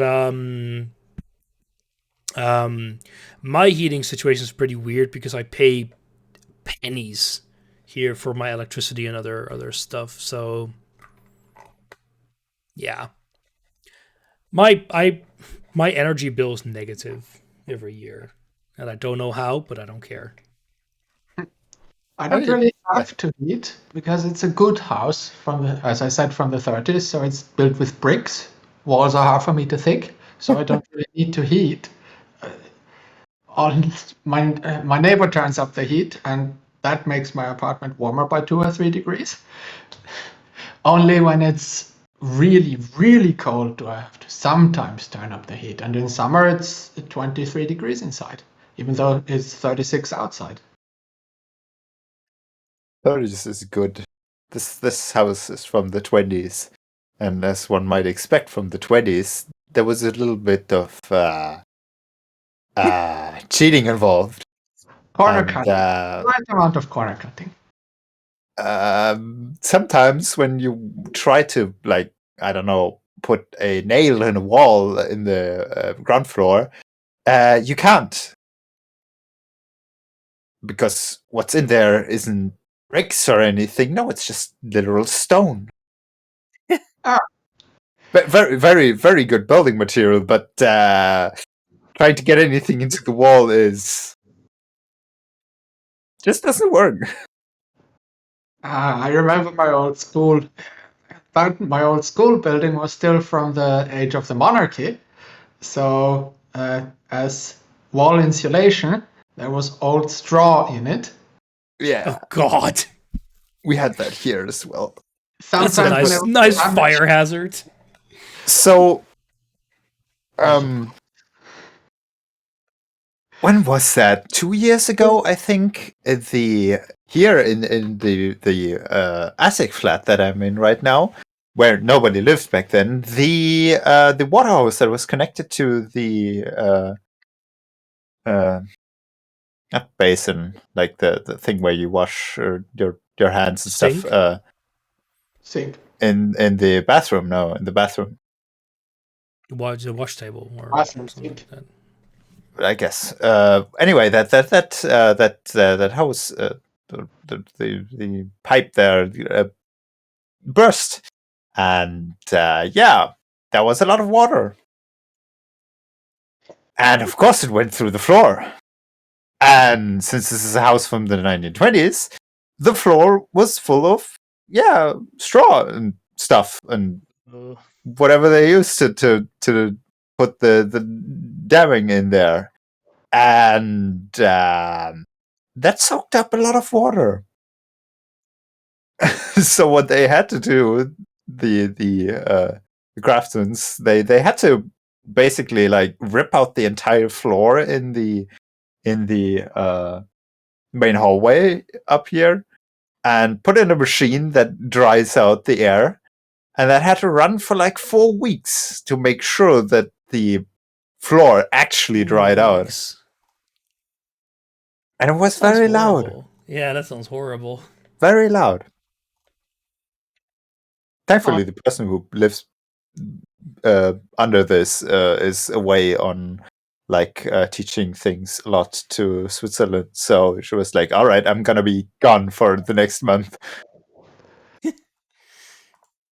Oh, I remember one time in school, we put up a poster on the wall with tape, and when the tape came off, it pulled apart. It also pulled down a bit of the plaster, and we saw the straw inside the wall, and everyone was like, oh, "This is a load-bearing tape. You can't do that." Okay. So back to our politics. So that's how we lost the FPÖ out of government and got the Greens in government, and then we got Kurz out of government because there was a new scandal. All of those people are very bad at data security, thankfully, and although Kurz himself deleted his chats, his cronies didn't, and they were all seized by the corruption investigators. And it turned out that he pushed himself to the election win by bribing the people who do the prognosis. Like, he was basically ordering, okay, so on the next prognosis, we want us to have 40%, and on the one after that, 43%. So all the people who read the prognosis go, they sound like winners. Maybe I should vote for them. Yeah, people like voting for winners. So, and it's not proven yet, but the fact that he even considered after this information was publicly released, that he even considered remaining chancellor after being with proof accused of such corruption speaks a lot about his character. And it was only a massive public outcry that forced him to resign. And then he said, okay, he played the wounded victim. I sacrificed so much for our country. I took a lot of heart into it and 3 years of work, and now I'm going to concentrate on my family. And then he basically fucked off to America and accepted a consultant job where he is now doing nothing but getting paid a lot. Fun. I mean, that's like the end goal nice for all person. of these people. It's just to fuck off to a place where they can be lobbyists and just get paid nice salaries and do jack shit. Quotation mark He's open, one in America, lobbyist. Quotation mark closed.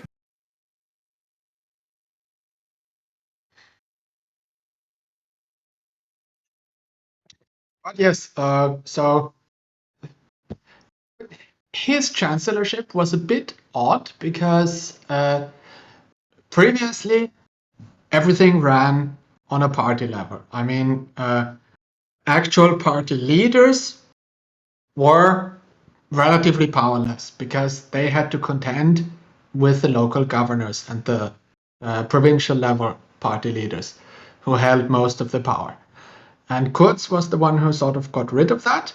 He removed this consensus-based, if you can call it consensus-based form of party leadership, and replaced it with almost a cult of his personality, which was a huge change since for 40 or 50 years it ran like that.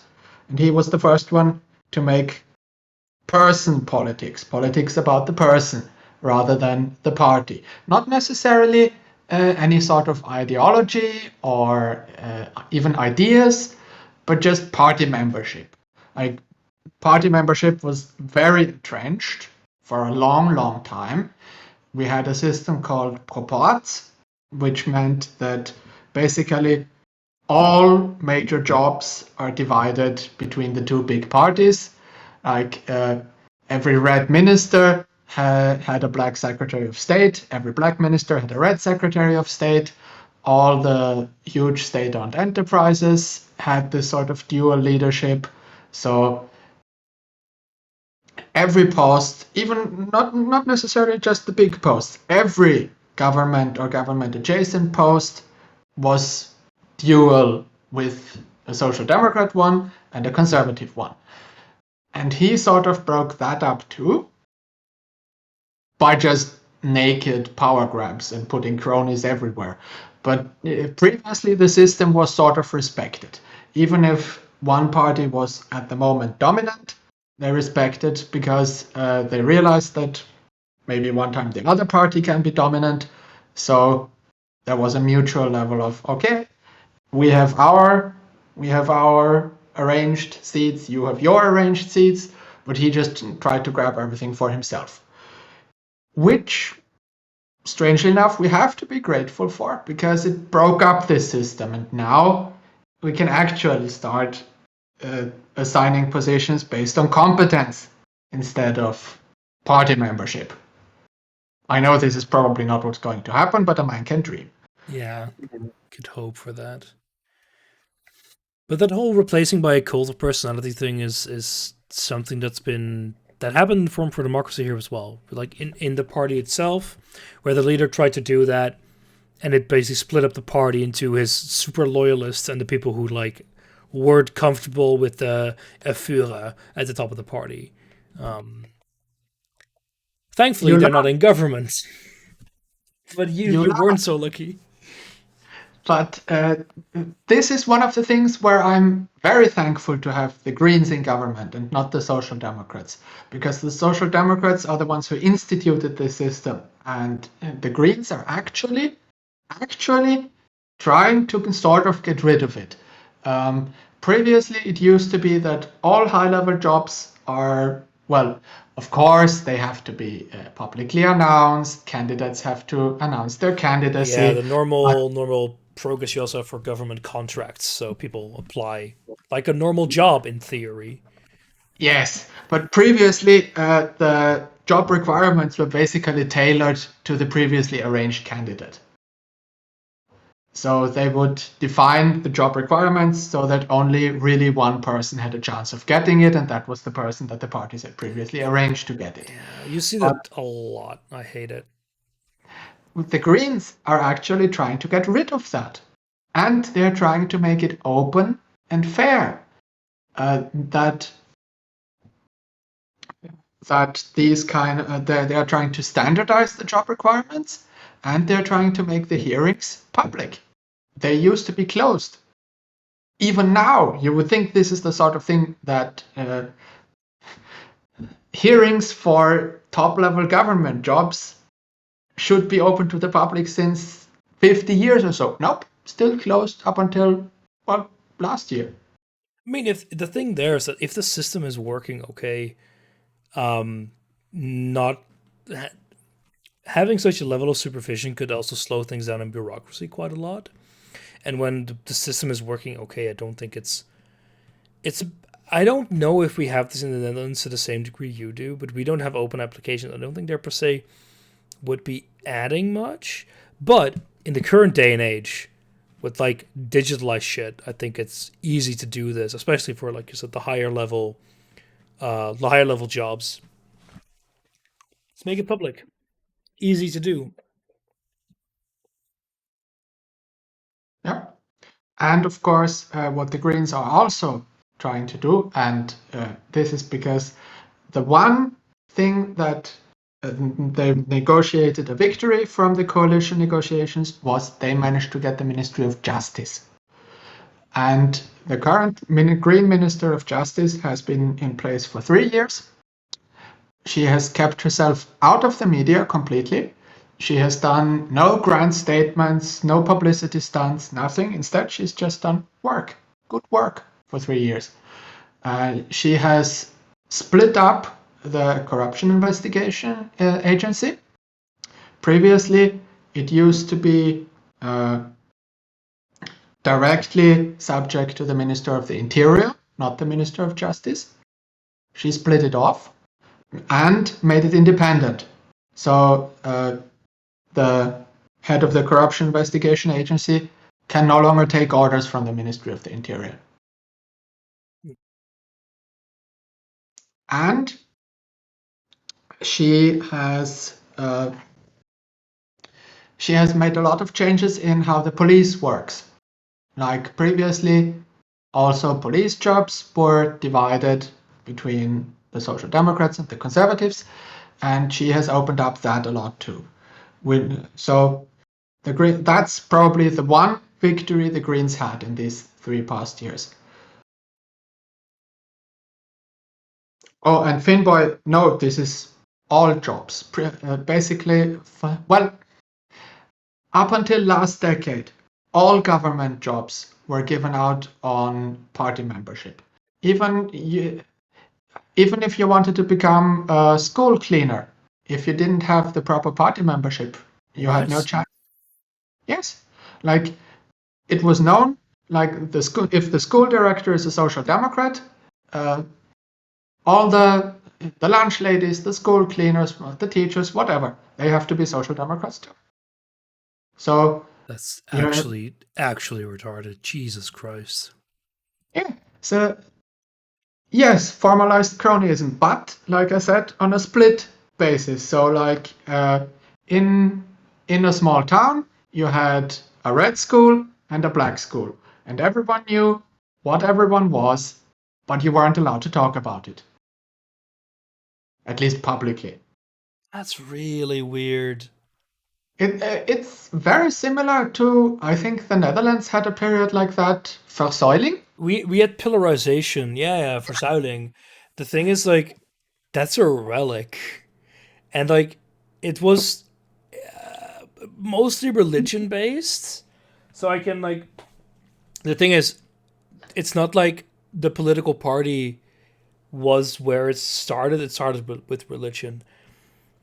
And every religion had its own main political party, which is why... And then everything, depended on membership on that. But that's ancient. It's like, it's history. It's like taught as like, this is the way we were in the dumb days, in the olden days. And not a modern thing. Natural. Yes? This is the dumb days. Yeah, but... This is the faster dumb days. Yes. Good grief. The modern, even more modern dumb days. Do you also have your own newspapers for every single party? Oh, yes. Your own television stations for every party? Newspapers. Not television stations? No. We have one television station. This is sad. Not even proper division of society. Are people angry if you marry outside of your party? No. Well, okay, maybe a little bit of historical background is needed. So after the fall of the monarchy, now we suddenly had a republic. And people were not used to the republic. People were used to having an emperor, and what the emperor says goes, and that's just how it is. And now they had a lot of... They had to think. They had to think. And they had factionalism. Like, back in the monarchy, everyone was working for the emperor. Okay, good, fine. But now we had different parties with different leaders, and this sort of conflict was not going very well. And so in Austrian government offices, there was like the different greetings. The people on the left, the Social Democrats and the Socialists, they said Freundschaft, friendship, the traditional greeting of the left. The conservatives and the Christians, they said, of course, Grüß Gott. And the German nationalists greeted with, Heil. Haha. And so just from the way people greeted each other, you could tell what political party every civil servant belonged to. So they instituted a policy that civil servants must greet each other with Mahlzeit, mealtime. No matter what time of the day, if it's in the early morning or in the afternoon, nope, Mahlzeit. Mahlzeit. That's still the greeting in an Austrian government office. If you enter an Austrian government office, you will be greeted with Mahlzeit. That is... What? Why? Yeah, It's it sounds about right. That's This is not political. Hello, meal. Okay, thank you. Meal to you too.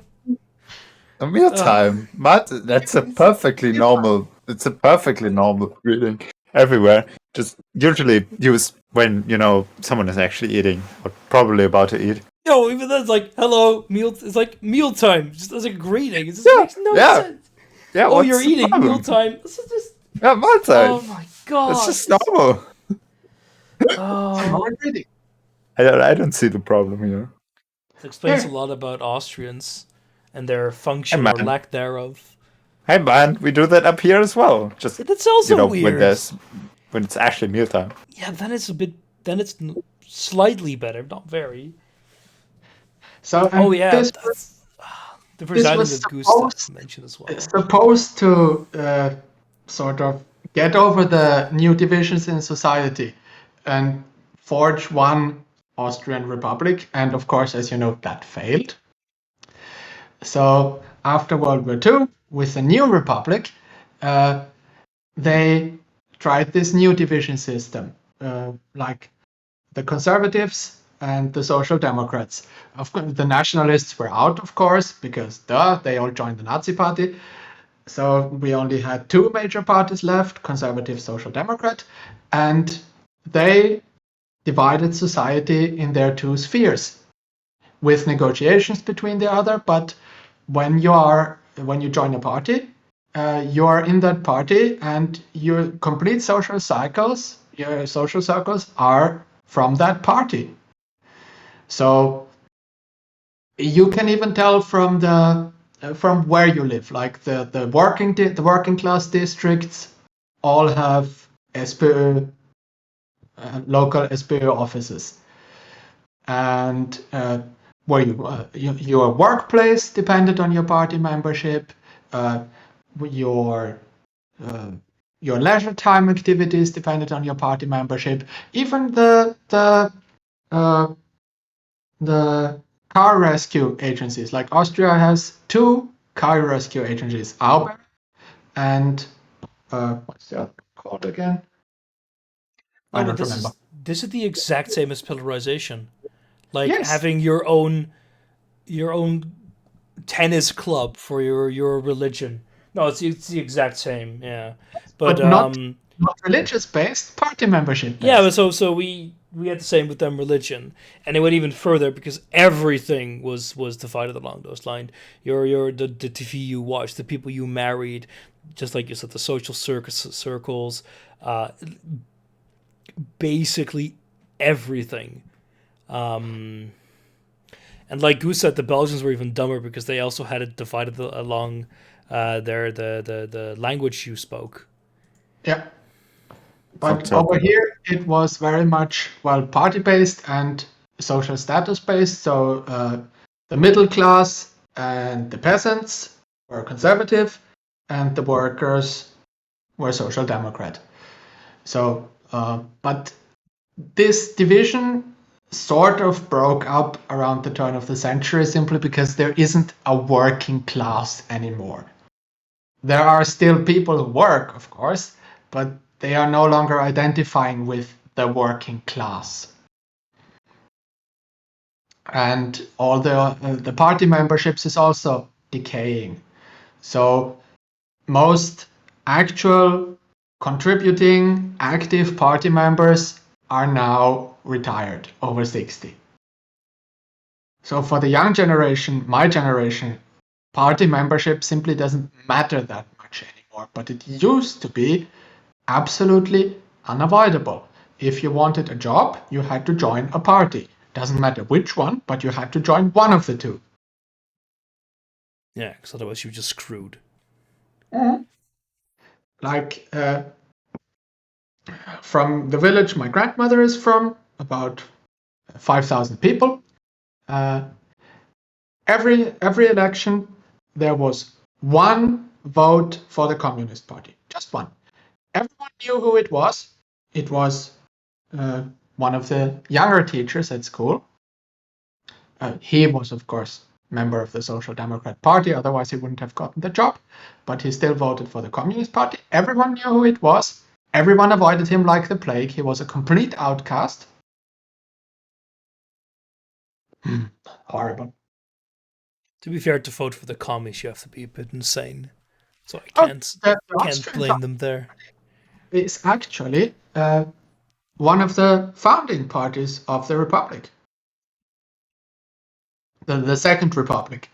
After World War II, the Christian Democrats, the Social Democrats, and the Communists founded the Austrian Republic. But of course, people these days don't know this. But I mean, for many, yeah, that's surprising. The communist parties here were all just ousted.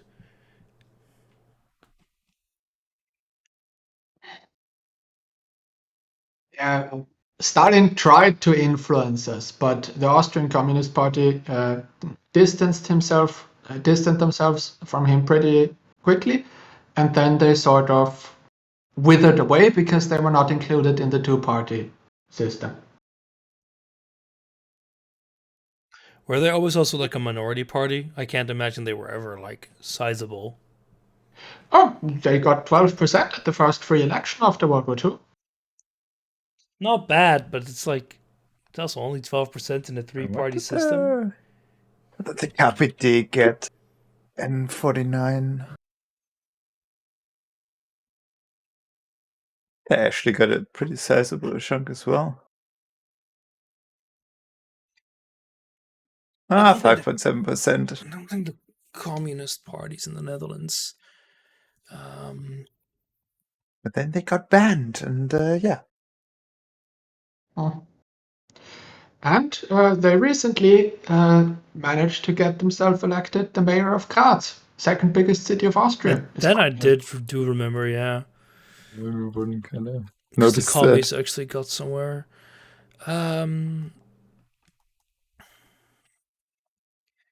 Do we actually have a commie party somewhere? So radicals. Here we go. The Communist Party of the Netherlands. They got 3 seats in 82, and afterwards they were dead. Before that, so in 56, they got 7 seats. So they actually did, good. They got some stuff. The first post-war in 46. No, where are they? Anti-revolutionary party, go away. Yeah, GroenLinks is a merger of a bunch of parties, including commie ones. Oh, here you go. Yeah, she is a member of the Communist Party, Barcode, but she isn't really. Well, I guess she is kind of a communist. I mean, she has been. The Graz City Senate is a bit strange in that the government, the City Senate, is always includes all the parties. So there are no coalitions. Every party gets a number of offices depending on their amount of votes, but every elected party is represented in the City Senate. And the new mayor has been working in the City Senate for 20 plus years as councilwoman representing housing, and she was entitled to a normal government salary of about 5,000 a month or so, and she only kept 1,800. Everything else everything above that, and then not just her, all Communist Party members, all of their government salaries that go above 1,800 get put in a central fund, and all poor citizens can go and apply for that central fund if they need help. So they actually take their communism very seriously. Like if a poor person, for example, their washing machine breaks and they can't afford a repair or a replacement, they just go to the Communist Party and get a new one the next day. Like if you applied through official channels, you would need to wait months. So in Graz, the Communist Party has been very well regarded because they actually keep their ideals and they keep their word. And now that she's mayor, she did the same. The first thing she did was sell the car, because of course the previous mayor had a luxury car, as a mayor needs a luxury car. She sold it. She just takes public transport. And her salary, she donates most of it. So that's why people vote for her. But is her is the rest of her policy good? Because it's nice that she as a person is good, but are there policy reasons to vote for the commies? Well, her policy is mostly designed to counter the rising rents. Like rent is rising very sharply in Austria. There is a lot of building activity, but there is even more population growth in the big cities, mainly through migration. Like Vienna is the fastest growing city in Europe. It is expected to breach the 2 million mark this decade. That's a big city. That's huge, actually. Good grief. Oh, city mayors can do a lot. Like I said, Austria is very federal. And Vienna is even stranger because Vienna is a city and a state. So the mayor of Vienna is also the governor of Vienna and has, as such, has significant clout in federal politics. I mean, it's similar to the German Hansestadt cities, like Hamburg and Bremen and stuff like that. I mean, Bremen is irrelevant, but Hamburg is huge. So if you're like the mayor of Hamburg, you have a lot of power. So, for example, at the end of April, at the end of March, the federal government wants to end most of the corona measures, but the mayor of Vienna just said no. Vienna will remain. No, all businesses close at 10 in the evening. You still have to wear masks and everything, and the federal government can do nothing. It's his prerogative. Oh yes, Austria is an actual federation where the states have significant financial autonomy, even legal autonomy. Like, for example, the tradesman's codes are different in every state. So if a tradesman from Salzburg has to do a job in Tyrol, he has to conform to different standards.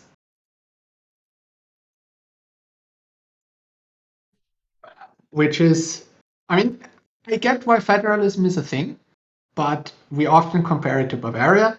Bavaria has a higher population than Austria, but it is one state of Germany. Austria has 9 states and smaller population than Bavaria. So we have 10 governments.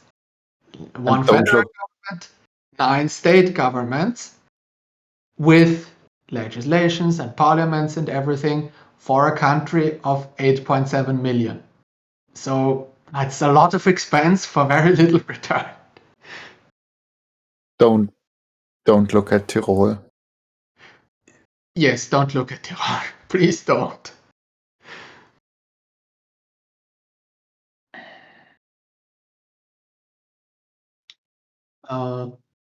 What were we talking about? Oh yes, so the policies of the mayor of Graz.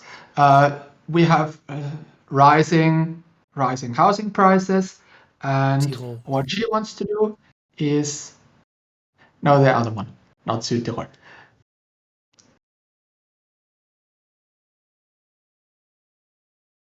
Oh, no, that's about the region Tirol. Yeah, that's only more confusing. God damn it. No, look at that map, which says Nordtirol and Osttirol, and that's the same state. Yeah. So Tirol is a bisected state because Südtirol is in Italy these days.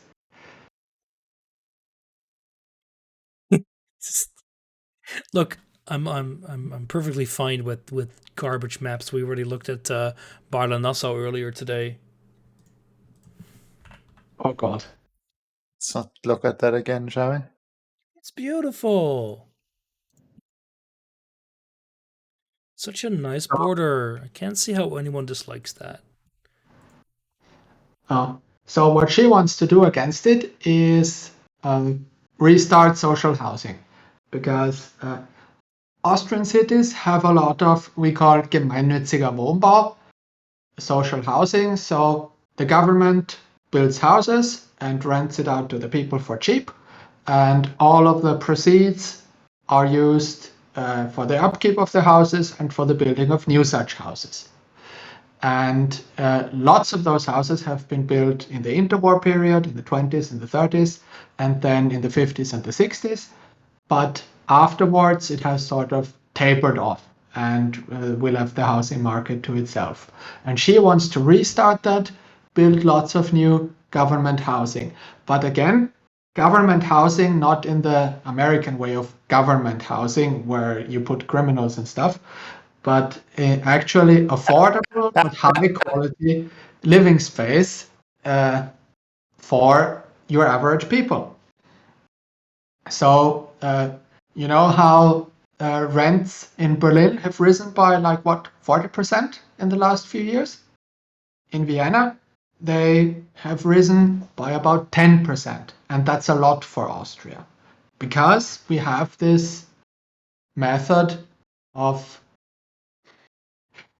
yes, Parker, that and That was a joke. that and what they call the prospects. I guess in the UK they call it estates, estate housing, right? And Council housing, no? Yeah. But this stigma is not attached to Gemeindebau over here. Like, I live in one. It's perfectly normal.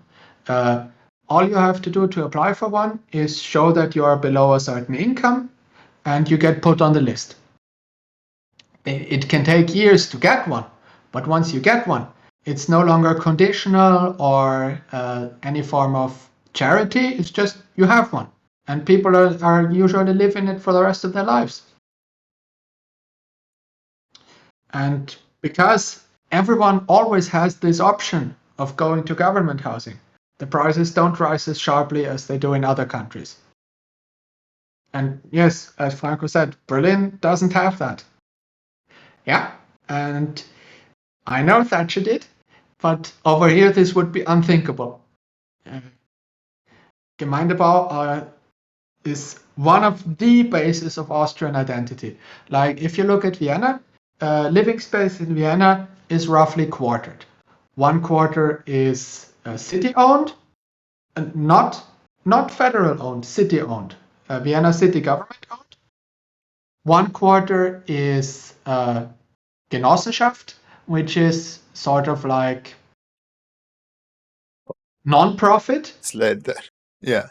Something like Private that. non-profit. One quarter is private-owned, just rented out, and one quarter is property, like the people who own it live in it. And like I said, Vienna is one of the fastest growing cities, so there is lots of new private housing built, but not really any city housing to balance it out. And Graz does that differently. She wants to restart the city housing building program. Vienna now is going after that. Vienna is also building new city housing, but not on the same level, not on the same level of quantity.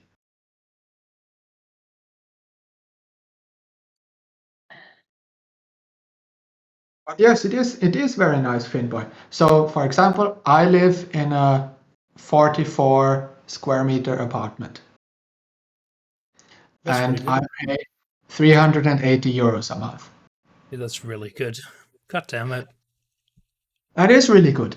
But like I said, and of course, because it's a city-owned apartment, that price is going to stay. It's not even inflation adjusted. It just stays. Period. That is really good. Yeah. Yeah, same Finboy. That's really, really good.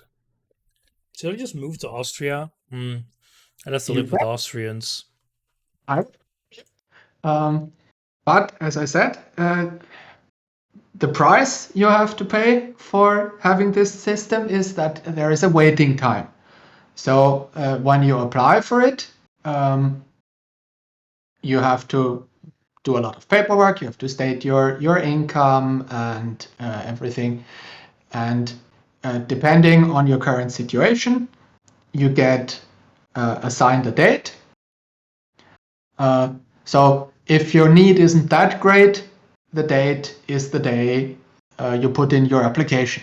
But if you have a greater need, for example, if you are freshly divorced, or you have small children, or you're physically handicapped or something, then the application gets backdated. So the date gets earlier, so you don't have to wait as long. What about mentally handicapped? Does that count as well? Mental depends on the degree of mental handicap. Like if you are incapable of living, then I should be fine.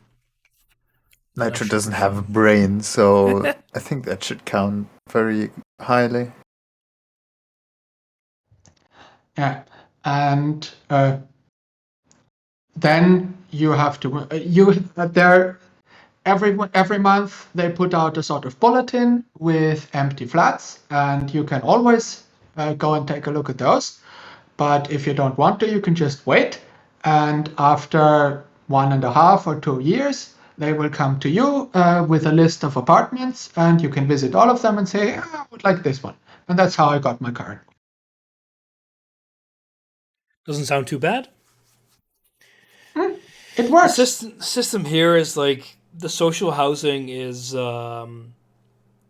it's not bad. It's pretty good, but just like you said, the waiting lists are immense, absolutely insane, and I don't know. They're just. It's a bit weird here. I would like to live in one of those because they're usually pretty affordable, but I think the rent keeps increasing as well. Because of the government loves to pin that to inflation, but to not guarantee that your income rises by inflation. Thanks, government. Yeah, that's why so many people are looking now, because non-city housing rent prices are rising sharply. But yeah, they have, and there are all sorts of special offers for young people. So if you've just grown up and are a student or a young worker and you're moving out from your parents, you also get on the list earlier. So they are trying to get young people into their own apartments. Yeah. Sounds like a good idea, but it has an upper limit. Yeah, you have an upper limit for your income. I'm not sure what it is. I think if me and Ava would work together, we might be above it, but not while I'm a PhD. But I'm not gonna live in a house while I have a PhD. I don't want to keep living in Wageningen for the rest of my life. No. It's filled with students, man. They suck. I can't deny that. It is a good idea, and it was an idea of the Social Democrat Party of the 1920s and the 1930s, which is completely different from the Social Democrat Party of today. The only thing they share is the name. But I would absolutely love to vote for the 1930s Social Democrat Party, but it has gone out of style.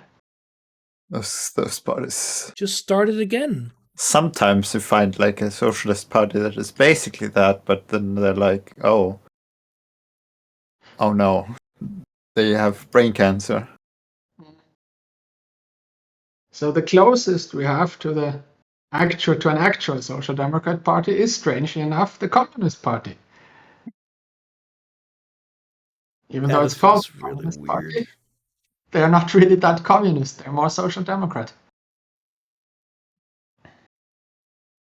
That is funny because a lot of communist parties were basically just renamed social democratic parties. Yeah. And The Bolsheviks. oh, and one other thing she wanted to do was the previous mayor, who was a conservative mayor, planned a subway for Graz. And Graz is a city of 300,000 people. It doesn't need a subway system. A city of 300,000 people does not need a subway system. It would be a purely vanity project for him. So he can say, I made our subway. Huge waste of money. Never got beyond the planning stages. What she did when she came to power was cancel it and instead use the money that has already been allocated towards it for more buses and trams. Because a city that size does need trams, and they actually work at covering a greater space than a subway. And of course, institute, and that was one of the other things the Green Party did right. The Green Party instituted the new Austria ticket. So for 1,000 euros a year, you can use public transport in all of Austria, the whole country. So That's not bad. yeah. Cheap So public transport is always a very good idea, in my opinion. yes, if I want to take a trip to Salzburg, a weekend trip, or if I want to go to Tirol, or if I don't want to go to If you Tirol. want to go to Tirol, yeah. I mean, the mountains are nice. You can't argue against that. But I mean, the problem is if you usually want to go to Ishka, I sort of want to go to Ischgl just to tell them to suck it, but I'm afraid that if I do go there, I get corona.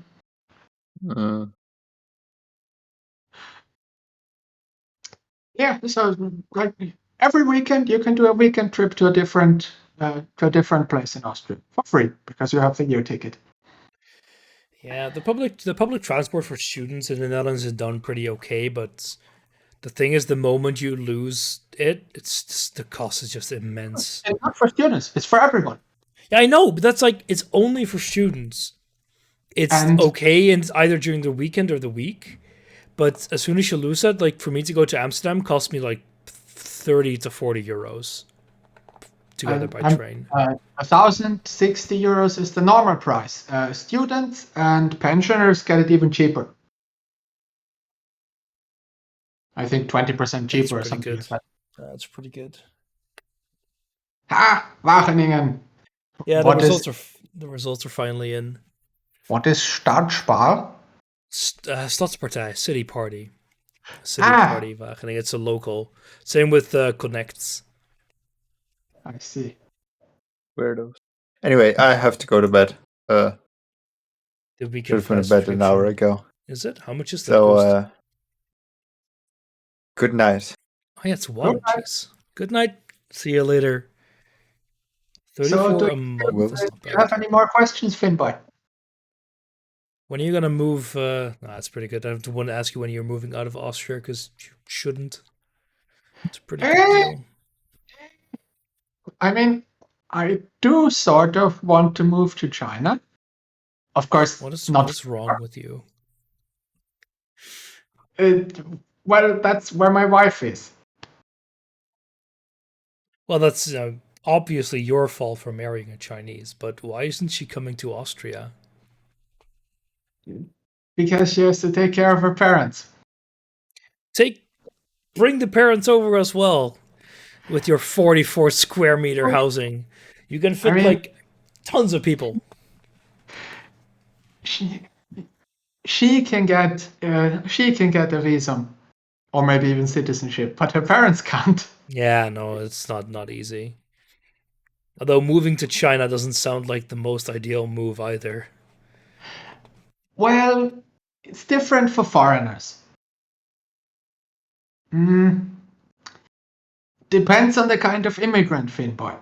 Like, for the last 7 years, we have had a lot of immigrants from the Middle East and from Afghanistan, and we do dislike those, and not without reason, I do have to say. Like, 2 years ago, there was a major case where 3 Afghan refugees, I'm doing air quotes, you can't see them, raped and murdered a 15-year-old girl. So they earned their reputation, let me put it this way. But actual immigrants, not refugees, we are fine with. At least most of the populations. Also, it depends where you go, of course. In Vienna, nobody cares, because Vienna is a huge city and very cosmopolitan. Same here. If you go to the east, to like the shittier between quotation mark places, you will like if you're like dark skinned, people will look at you weird. In major cities, nobody cares. Yeah, but not even necessarily regarding immigrants. Like, for example, my best friend's girlfriend comes from a small village in Burgenland, and when her father is from the same village, her mother is from the next village over. When they married, it was a huge thing, because you can't marry someone from the next village over. That's not how it's done. That's a foreigner, basically.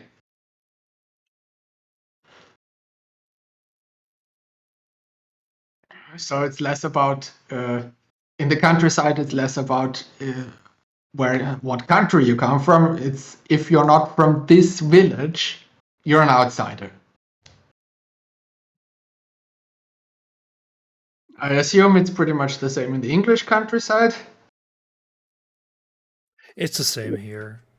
Like, if you're an immigrant worker from Poland, like, they'll look at you funny, but it's okay. But as soon as you say you're from the Middle East, oof, then you're evil. If you say you're Islamic, oh God, no, don't do that. Like, that's a terrible move. Yeah.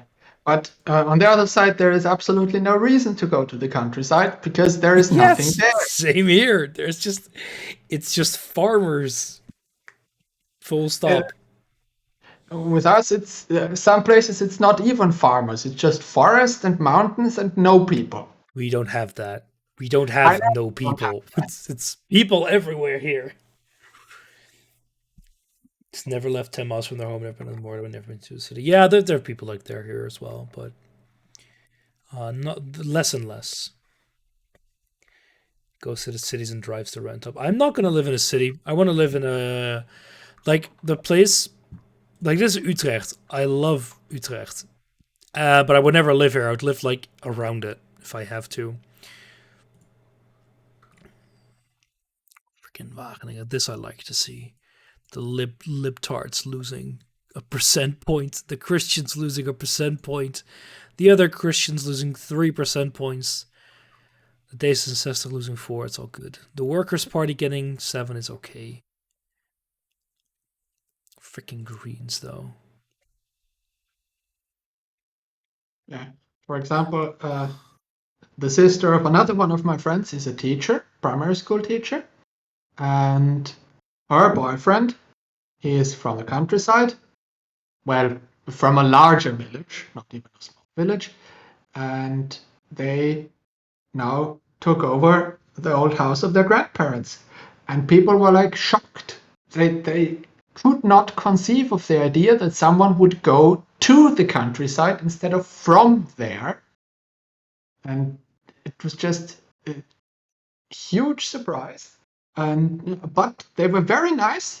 They were extremely welcoming, because all the small villages are old people and sometimes children, because everyone of working age is either traveling to the city to work or moving to the city to work.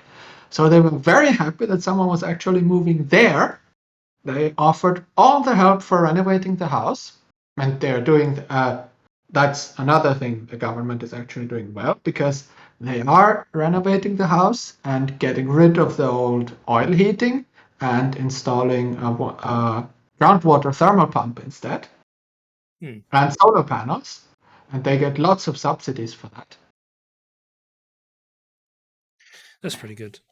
It's very unfortunate that ground heating isn't that feasible here in the Netherlands, because you just don't have the space for a lot of it. Like if you live in a dense neighborhood, just no way you can actually do it. Oh, it depends on how. I mean, maybe you don't have the geological necessities for it, but Vienna, for example, has about 3 kilometers below has a huge hot water deposit. So they are now talking about drilling to it and using it to heat our homes and getting completely rid of gas. I think here they want to move towards that, because what they're... I thought you weren't going to say it's because the country would sink. That's not here. That's in the West. They want to move to municipal heating a lot here, so just heat the whole town in a central place. Right now, that's not the best option, because they do that with biomass or with gas. So if you have, say, solar panels or electric heating, technically it's better. If you have solar, it's fantastic, and municipal heating would be worse, but it could be cheaper as a whole. And I suspect / hope that they're gonna move the municipal heating into ground heat, so you can just heat the whole town from a central location, kind of like what they do in Iceland, just not geothermal. Well, technically geothermal, just a different geothermal.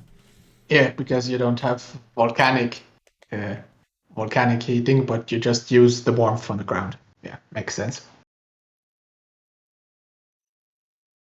Yeah, because like in Iceland, there's big tons of warmth in the ground, and here you can still do it, just slightly less efficient. The plant is synced and doesn't have any progress. It's called global warming, damn it. We don't have volcanic, but we do have hot springs. Yeah, but those are basically the same.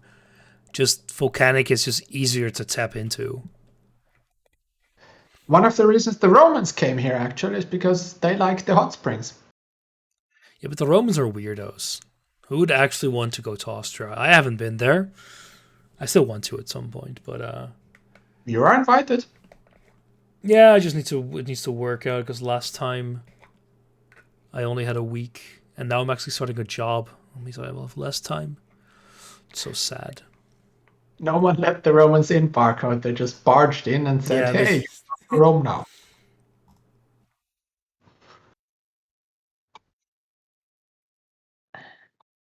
But yeah, we already do a bit of central heating, mainly from the waste heat from the garbage burning facilities. And those are used quite a bit as well. Just unfortunately, the burning garbage is horrendous for the environment, but... True, but we don't really have anything better to do with it.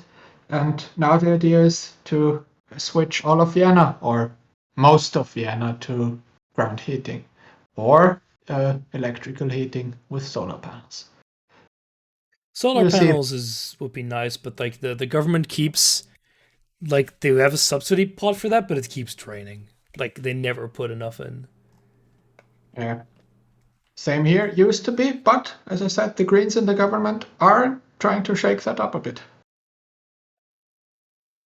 Yeah, I like subsidizing things like that, but it's very frustrating when there's a lot of attention to it, and the government says, "Oh, it's empty? Oh, what a shame, we're done." Let's say for electric vehicles, right? Like subsidizing those to a decent degree, and then saying, "Oh, it's empty? Well, what a shame.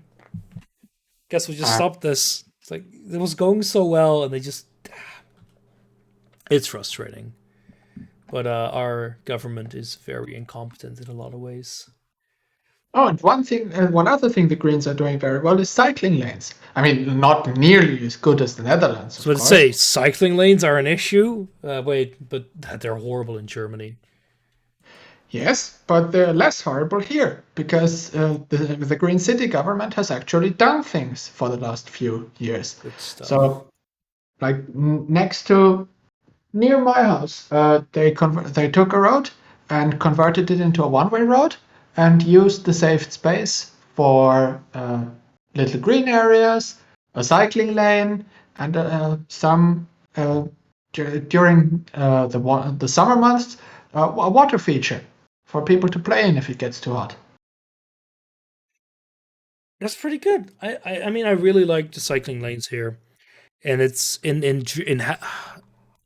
I don't remember Berlin that well, but Hamburg is unironically one of the most brain dead ways to do cycling lanes. So when people started cycling, there's a super large road, right? Like, I understand it's difficult to change that, but so their solution was to put the cycling lane in the middle of the sidewalk. So That's very dangerous. So we have like a 1.5 meter sidewalk, maybe 2. It's pretty wide, but like 3/4 to a meter of that is then like the red brick for a cycling lane. And the cyclists are cyclists. They're assholes. So they just cruise by, go like ringing their bell, because if you're in the way, it's like, oh yeah, I forgot. I'm being suicidal because I'm walking on the sidewalk. If you're like walking with 2 to 3 people outside, you will be walking on a cycling path half the time. Oh god. And they just don't give a shit, the cyclists.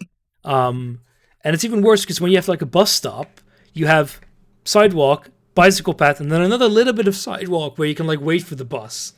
And it's just, when you're like waiting for a light to go green, like at a road crossing, there's like, yeah, can't wait here because this is a cycling path, and it's just horrible. Absolutely horrible. And everyone I know agrees that it's horrible, but of course they're not changing it because these roads are like ancient and no one wants to put the money in to change them. Yeah, the inner city is still horrible like that too, but in the outer districts things are changing. I can actually show you. Go to Google Maps.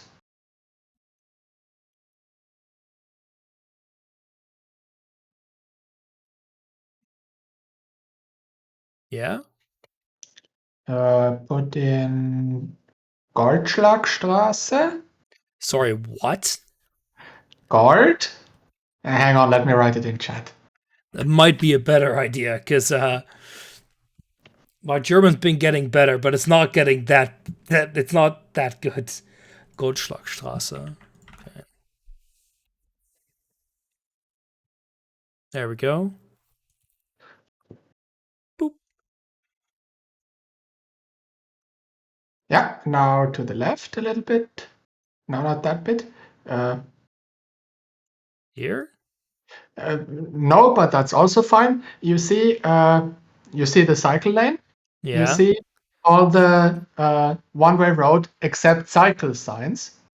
Also, second. Yeah. Those This are is new. not a cycling lane. No, this is not is- what I was referring to. Okay, thank God. No, but like the except bicycle signs, those are new. Yeah, the accept Like, bikes, but that's the same here. Like, all of these signs are rarely applied to cyclists. these They couldn't stop used me if to they be- wanted to. These used to be normal two-way roads, but they have recently converted most of those to one-way roads with exceptions for cyclings. So you see one You goes, just, half of it goes that direction, half of it goes in the other direction. So you just can't take the same road through with a car, but you can with a cycle. Here's an example of Dutch cycling roads. This is all cycling. It's all cycling. This is just buses. No cars allowed. And this, I would Yes. say, is even a pretty crummy example. This is how we want it to be for most of the cities. So if you go back, I'll show you the new bit, which they recently completed. Where's that? Same street? Yeah, just a little bit a little bit outside, to the left, farther to the left. Maybe not. No, much farther. Oh, much further. Okay. Hang on, what number is it? Maybe if I give you the number. We have a Dutch bike infrastructure is so much better. So No, good. it's right there. All the way to the left. Not all the way to the left. It is 161. So same street, number 161. Which is that one. Right of the park, to the right of the big park. Yeah. Oh yeah, there's like this little blockade, so Okay. The pictures are still old. Damn it. yeah, I think there's this like they only do this like once every 3 to 4 years. This is from 2019. Yeah, that's how it looked before. But now, the middle bit of the crossing is raised completely. So there is a speed bump for the. Is it like a roundabout now? No, not a roundabout. Like the middle bit of the crossing is raised, so it functions like a speed bump for the cars. Oh yeah, I know what you mean. We have those somewhere in some place as well. The normal street you see has been completely replaced with cobblestones, and one side is just a cycling lane. Of course, you can't see it. It's not real. It's not here. It's not real.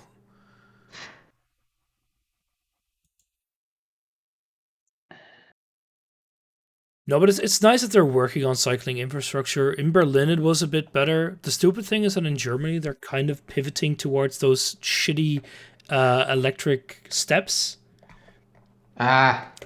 Which are like cruising over all the sidewalks, and it's just terrible. Yeah, we have those too. Yeah, you can see a nice shift in political climate. Oh, the ERC results are in. Good. They're still... Jesus Christ, so fucking religious morons. Jesus lives. They're getting votes, baby. 11%. Wow.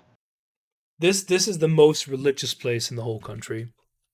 It used to be an island, and now it's part of a polder, and they hate it. They really hate it. They just want to go back to the sea. But if you look at the difference here, you see the CDA has disappeared from a lot of places.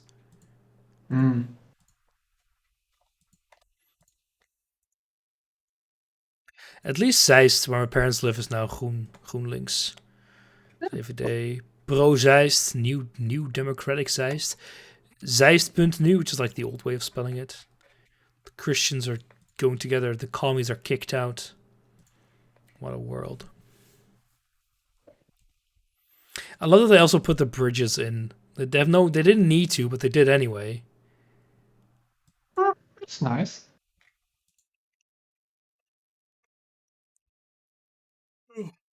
All in all, I think the results are pretty good. I think the FvD is doing better than I hoped, but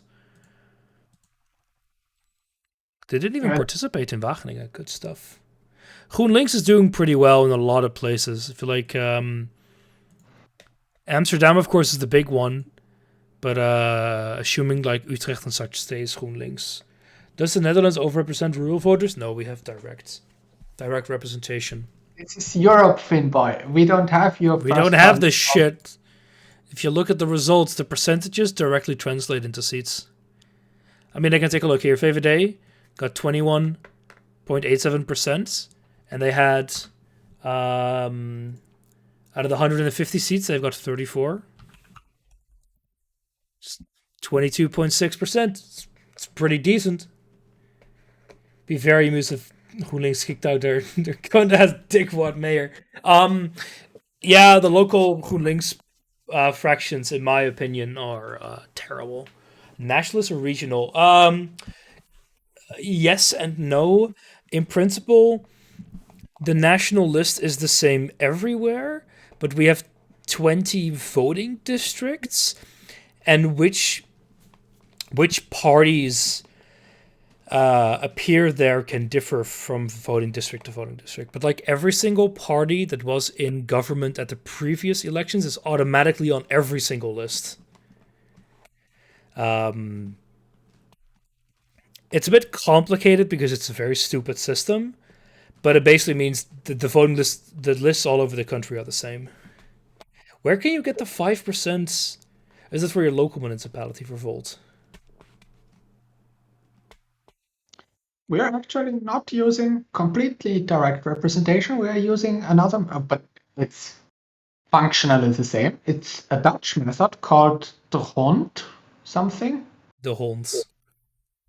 The dog. Nice name. The name is... I think that was the name of the guy who invented it. The Holmes, yeah. The dog.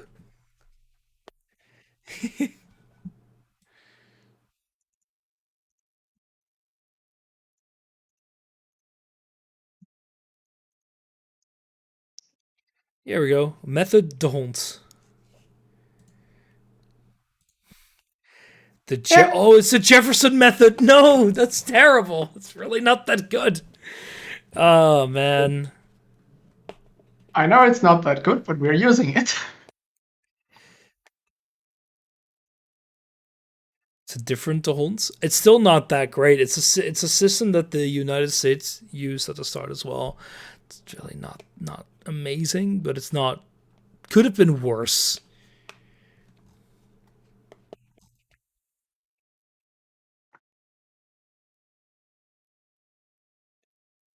But the examples are always like super low seed and the issues are big. No, we use direct representation. There is some weird shuffling around with like the leftovers, but it's done pretty well, in my opinion. Because like first everyone gets assigned what they just own as a whole, and then they look at like who has the largest fraction of a seat left, then you get that, and then they recalculate a bunch of stuff, and it's pretty okay. But so far the results seem pretty decent. Normally these aren't super duper representative of the national elections, mostly because there's another 2 years before we have another 3 years before we have another national elections. And you don't get all the local parties in the national election, right? No, of course not. No. Local parties are always the biggest. Like if we look at the results for, like these are the results for 4 years ago, and the local parties have 28.6% of all the votes. Wow. Okay, so that's a huge difference. We don't have nearly even close that level. I can't even think of a local party, actually. The thing is, these local parties are only in the municipal election, which makes sense. But there's a lot of places where there are only municipal places. That's not a good example. These are all local. Lijst 4, New Liberal Vlieland, General Belang, General Interest Vlieland, and Green-White. They're all locals. Same, well, no, another bad example. But there's a lot of places with just only local parties, or where they're the biggest. In Rotterdam, big city, Livable Rotterdam, it's the biggest party. In The Hague, if I can find The Hague, Groep de Mos, which is also a local party, they're all the biggest. And this is like The Hague. It's the seat of government. Local party is the biggest. Huh. Okay, in that regard, you're very much different from us. So that's like, but there's still a decent barometer for how the intermediate stance is, because like I showed earlier here, the CDA is going to lose because they lost like 3 to 4% of their voting base. Well, you can see that here. Like, this is all CDA stronghold because they're all farmers. Yeah, not anymore. They're voting a lot more local this time. These guys returning to their good old work Labour Party roots. Yeah, look, 11% loss. 6% loss. 5% loss. Yeah, okay, it's only 1% loss. Never mind. But still, like, they're pretty significant losses. For a lot of these places. Some of them have gains. Some of them have losses, but they still won. Because the CDA, the Christian, like their backbone is the farmers. But the farmers are now voting for the Farmers' Party. So, are there even that many farmers left? Oh, a ton. A fuck ton in the Netherlands. Jesus Christ, there's so many. I can't remember when farmers were the majority of the population, but I think about 2% of Austrians are farmers these days. Okay, like, yeah, there's still quite a bit. Can I see like a here? Look, the Netherlands. It's a division of our land. Agrarian area, right? Is over 60%. We have a lot. We have a lot of that many farmers. farmers. I mean, it's just it's much more automated these days than it used to be.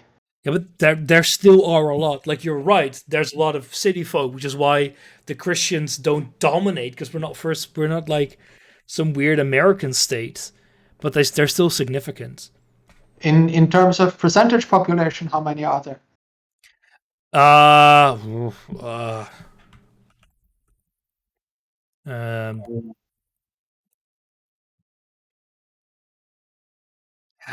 thing is, it says there's about 55,000 farmers, 56,000, and the thing is, that's not that many, but it's like it's a cultural thing, right? It's what I mean more is that, like, in the rural areas, their mentality is just different. Like, you don't have to be a farmer to have the farmer's mentality per se. That's more the point that I was making there, because all the people living in the agrarian areas, they share that mind space, and of course it's not as densely populated, but that's why you won't see to say, like, if we go to like The Hague, CDA is like 6.2%, and then if you go to, like, not even a stronghold, CDA suddenly has like 24%. The differences are huge. Because traditionally that's the Farmers' Party, but now because they betrayed their followers, they're now voting for the BBB, the Boer-Burgerbeweging, the Farmer Citizen Movement, who are suddenly going from 1% to 4%, which is a huge increase. I see. So, still Vicky 2 UI. Oh man, no, the literacy is super low. Farmers can't read. Yeah, over here that would be different. Over here, only actual farmers would still consider themselves farmers. I mean, you would have the same here, but like I'm talking about the concept more. But you can see, like, all the light green is all agrarian. It's everywhere. I know. You mean the mindset? Yeah, the mindset is the more important bit, because we don't have that much agricultural terrain. We have much more mountains and forests and stuff. Yeah, I mean, that's a general thing in Germany and Austria, that there are just a lot more untouched forests. Where in the Netherlands, like, we have the Veluwe, which is right next where I live, and the Utrechtse Heuvelrug, the Utrechtine Ridge, and that's it. Like, we have some in Brabant, but like that's it for sizable forests. Like, nothing else. Yeah, and wetlands. We have the Danube wetlands. We have like, though those are part of forests for us, but we don't have that many wetlands. Ironically, we're not really a swamp anymore. No, because you know how to drain it. Exactly. That's actually how the Austrian Green Movement started. They wanted to turn the Danube wetlands into a huge artificial lake for a power plant. And the Green Movement occupied it and were basically beaten out by the police. And that's how the Green Movement started. And then they went to the courts and they won. And the Danube wetlands is now a national park. Yeah, I wonder why, because it's like a pretty shitty move. Mm-hmm. Farmers are the unrecognized reason the city idiots aren't starving and resorting to cannibalism. The Netherlands is like a net exporter of food, so they're not entirely wrong, but they're also assholes. Oh, that's so funny. Like, of course, you have much more industrial farming. Oh, yes, like a ton. See, in 2021, we exported for 100 billion euros in agricultural produce. Not bad. We export a lot of food. Good. Can I see So like a breakdown? Germany, damn you. when CU you tilts of flowers for the most. Yeah. and we don't get any more fertilizer from Russia, that means you will still be able to feed yourself.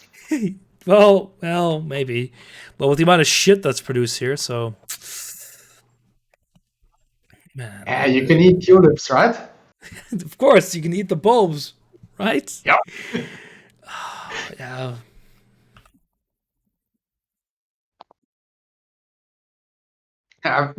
Over here, it's mostly Tulip bowl of soup. So nice. Tulip bulb soup with some mushrooms and a piece of bread. I can see. Ein Rezept vom Hungerwinter. Ah ja, yeah, I can see. Yeah, I wonder why we had to do this.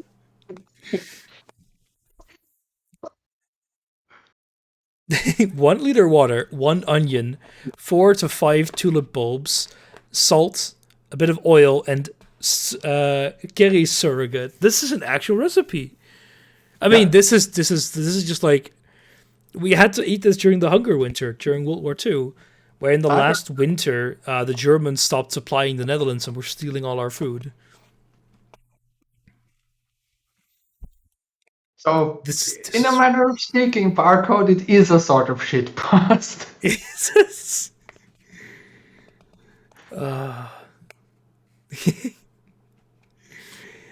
it's an old cartoon from 1941. The tourists say, 2 coffee. Do you want coffee made out of crocus, hyacinth, or real tulips? Fucking Germans. No, I remember my grandparents still had coffee made from acorns because that was all that was available. Like, you gather your own acorns, you roast them, you grind them, and then you drink them like coffee.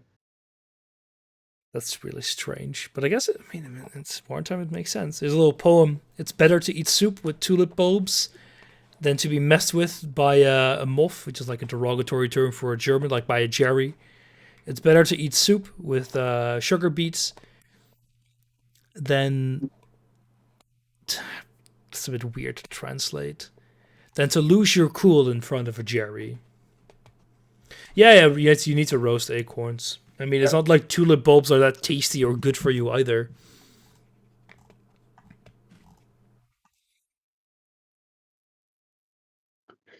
No, the mountains are only usable for animal husbandry. You can't grow anything up there, and the areas above where trees grow. Trees only grow to up to 1,700 or 2,000 meters. Above that, it's too cold for trees to grow. So every summer, they bring the cows up there, and every winter, the cows go down and live in the valleys. And that's all you can do. Barcode, it's all starch. Like a tulip bulb, it's just any bulb like that is just food for the seed, and that food is pure starch. So a tulip bulb isn't that different. It's just packaged slightly differently. Isn't flour basically starch? Yeah. Yes. Like all carbs is like starch is just long carbs. Which is sugar. That's all it is. Like a potato is just a ball of sugar, just repackaged. And I'm talking about a chemical sugar, not literal sugar. Which is one of the reasons why if you take bread and put it in your mouth and chew for a long time without swallowing, it starts tasting sweet because the saliva breaks down the sugars into individual sugar there's protein. There's proteins in there. Yeah, and ends in O sugar. Yeah, because normal sugar we eat is fructose, which is just 2, and starches is just endless chains. And that's just a polycarb, basically. Which is why, it's all the same. Like bread, potato, they're all carbs. And meat is protein. Meat is different. I don't remember the name of the components, but I sure know how to draw them because that's all I remember. So do I, actually. Look, I'm not that type of biologist. Ah, Utrecht results are in. Nice. Could have been worse. That type of chemist. What I did study was chemical engineering, material science, not biochemistry. Yeah, exactly. That's why why you can make alcohol out of anything, because it all breaks down into sugar. You might just need to let it dissolve for a bit longer.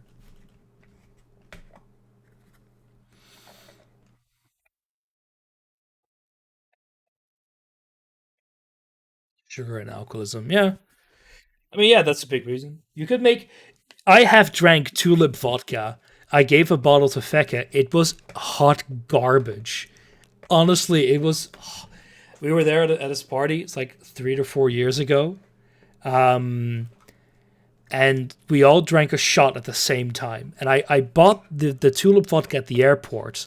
And the girl selling it to me was like, "You know this is bad, right?" And I'm like, "Yeah, I do." And there were like 4 guys, like 3 Danes and me, just all taking the shot. And so you could just see the whole room, just the sour faces appearing, like just it's terrible. Oh man, that's a good gag gif if I ever need to give it again. That's so bad. It's such a meme. When you get here, I will have to get you some of our traditional alcohols made out of apples or. That's good. I like ciders and stuff like that. Cider. It's a lot cloudier, and some Like are made apple out wine? of apricots. Yeah, but like fruit is the same. The sugars in the fruits get turned into alcohol. So like, I have some Christbirne here from Franco's place. That was pretty nice. Do you have a race to be the first place to post vote results? Yes, but it's always the islands. It's always like Schiermonnikoog or Ameland that post it first, because there's like a few hundred votes to count there, basically. So they're always first. Schiermonnikoog. I don't know how many votes they have, but it's really not that many. But yeah, GroenLinks seem to be doing pretty well, which is good. I like that.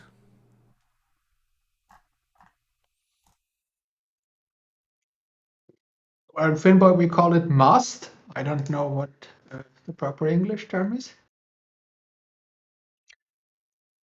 Probably just mast. It's orders of magnitude smaller than The Hague or wherever. What do you mean exactly? The Hague is here. GroenLinks is like 10%, but like local party wins here, which makes sense. Then you've got the Dems and they've got the Libs. So it's not very surprising. How far is Amsterdam? Oh yes. There's like dozens of people. Let's see. Schiermonnikoog has 936 people.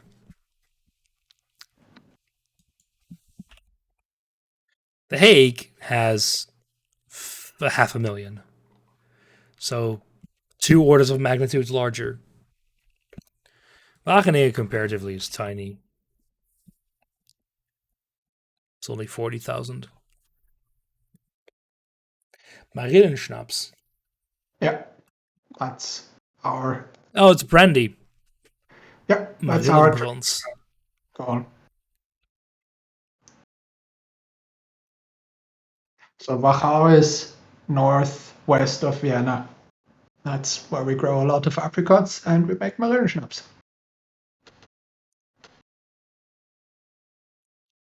40% ABV is just a whiskey.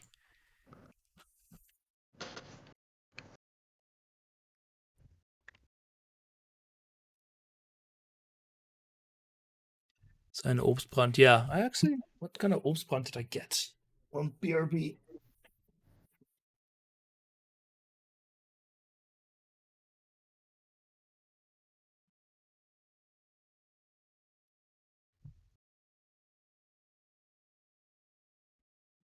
I haven't tasted it much. It's pretty nice.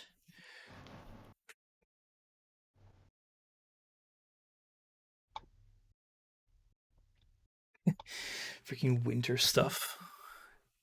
No, but the Dutch have pretty nice stuff as well. A lot with berries. What's they called again? Jenever. It's pretty good.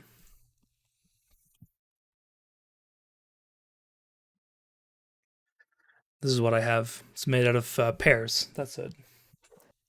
It's pear stuff.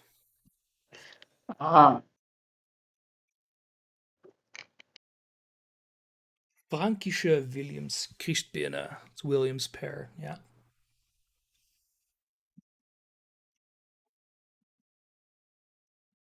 No, but the local Jenever stuff is really nice. Shame that I gave it to Jake and he didn't like it. What a weirdo. He's used to whiskey. So this was actually pretty nice. It's an old man's drink, but I like it. But I also have to go to bed. I actually have a meeting tomorrow. Yeah, going to bed sounds like a good idea. Have a good night. You know? No. Gin. Yeah, it's Dutch gin. It's pretty nice.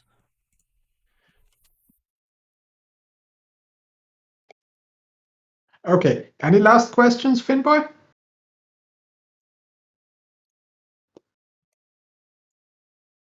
Let's see if there's actually national results. Probably not, but it's looking pretty good.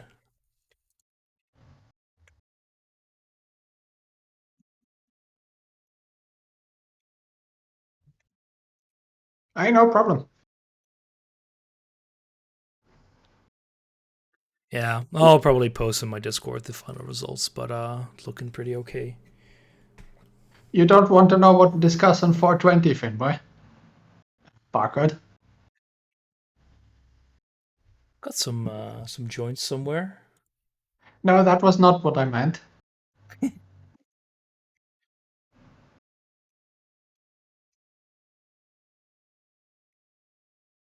Anyway. Exactly. Of course you would remember that, Mr. Austrian.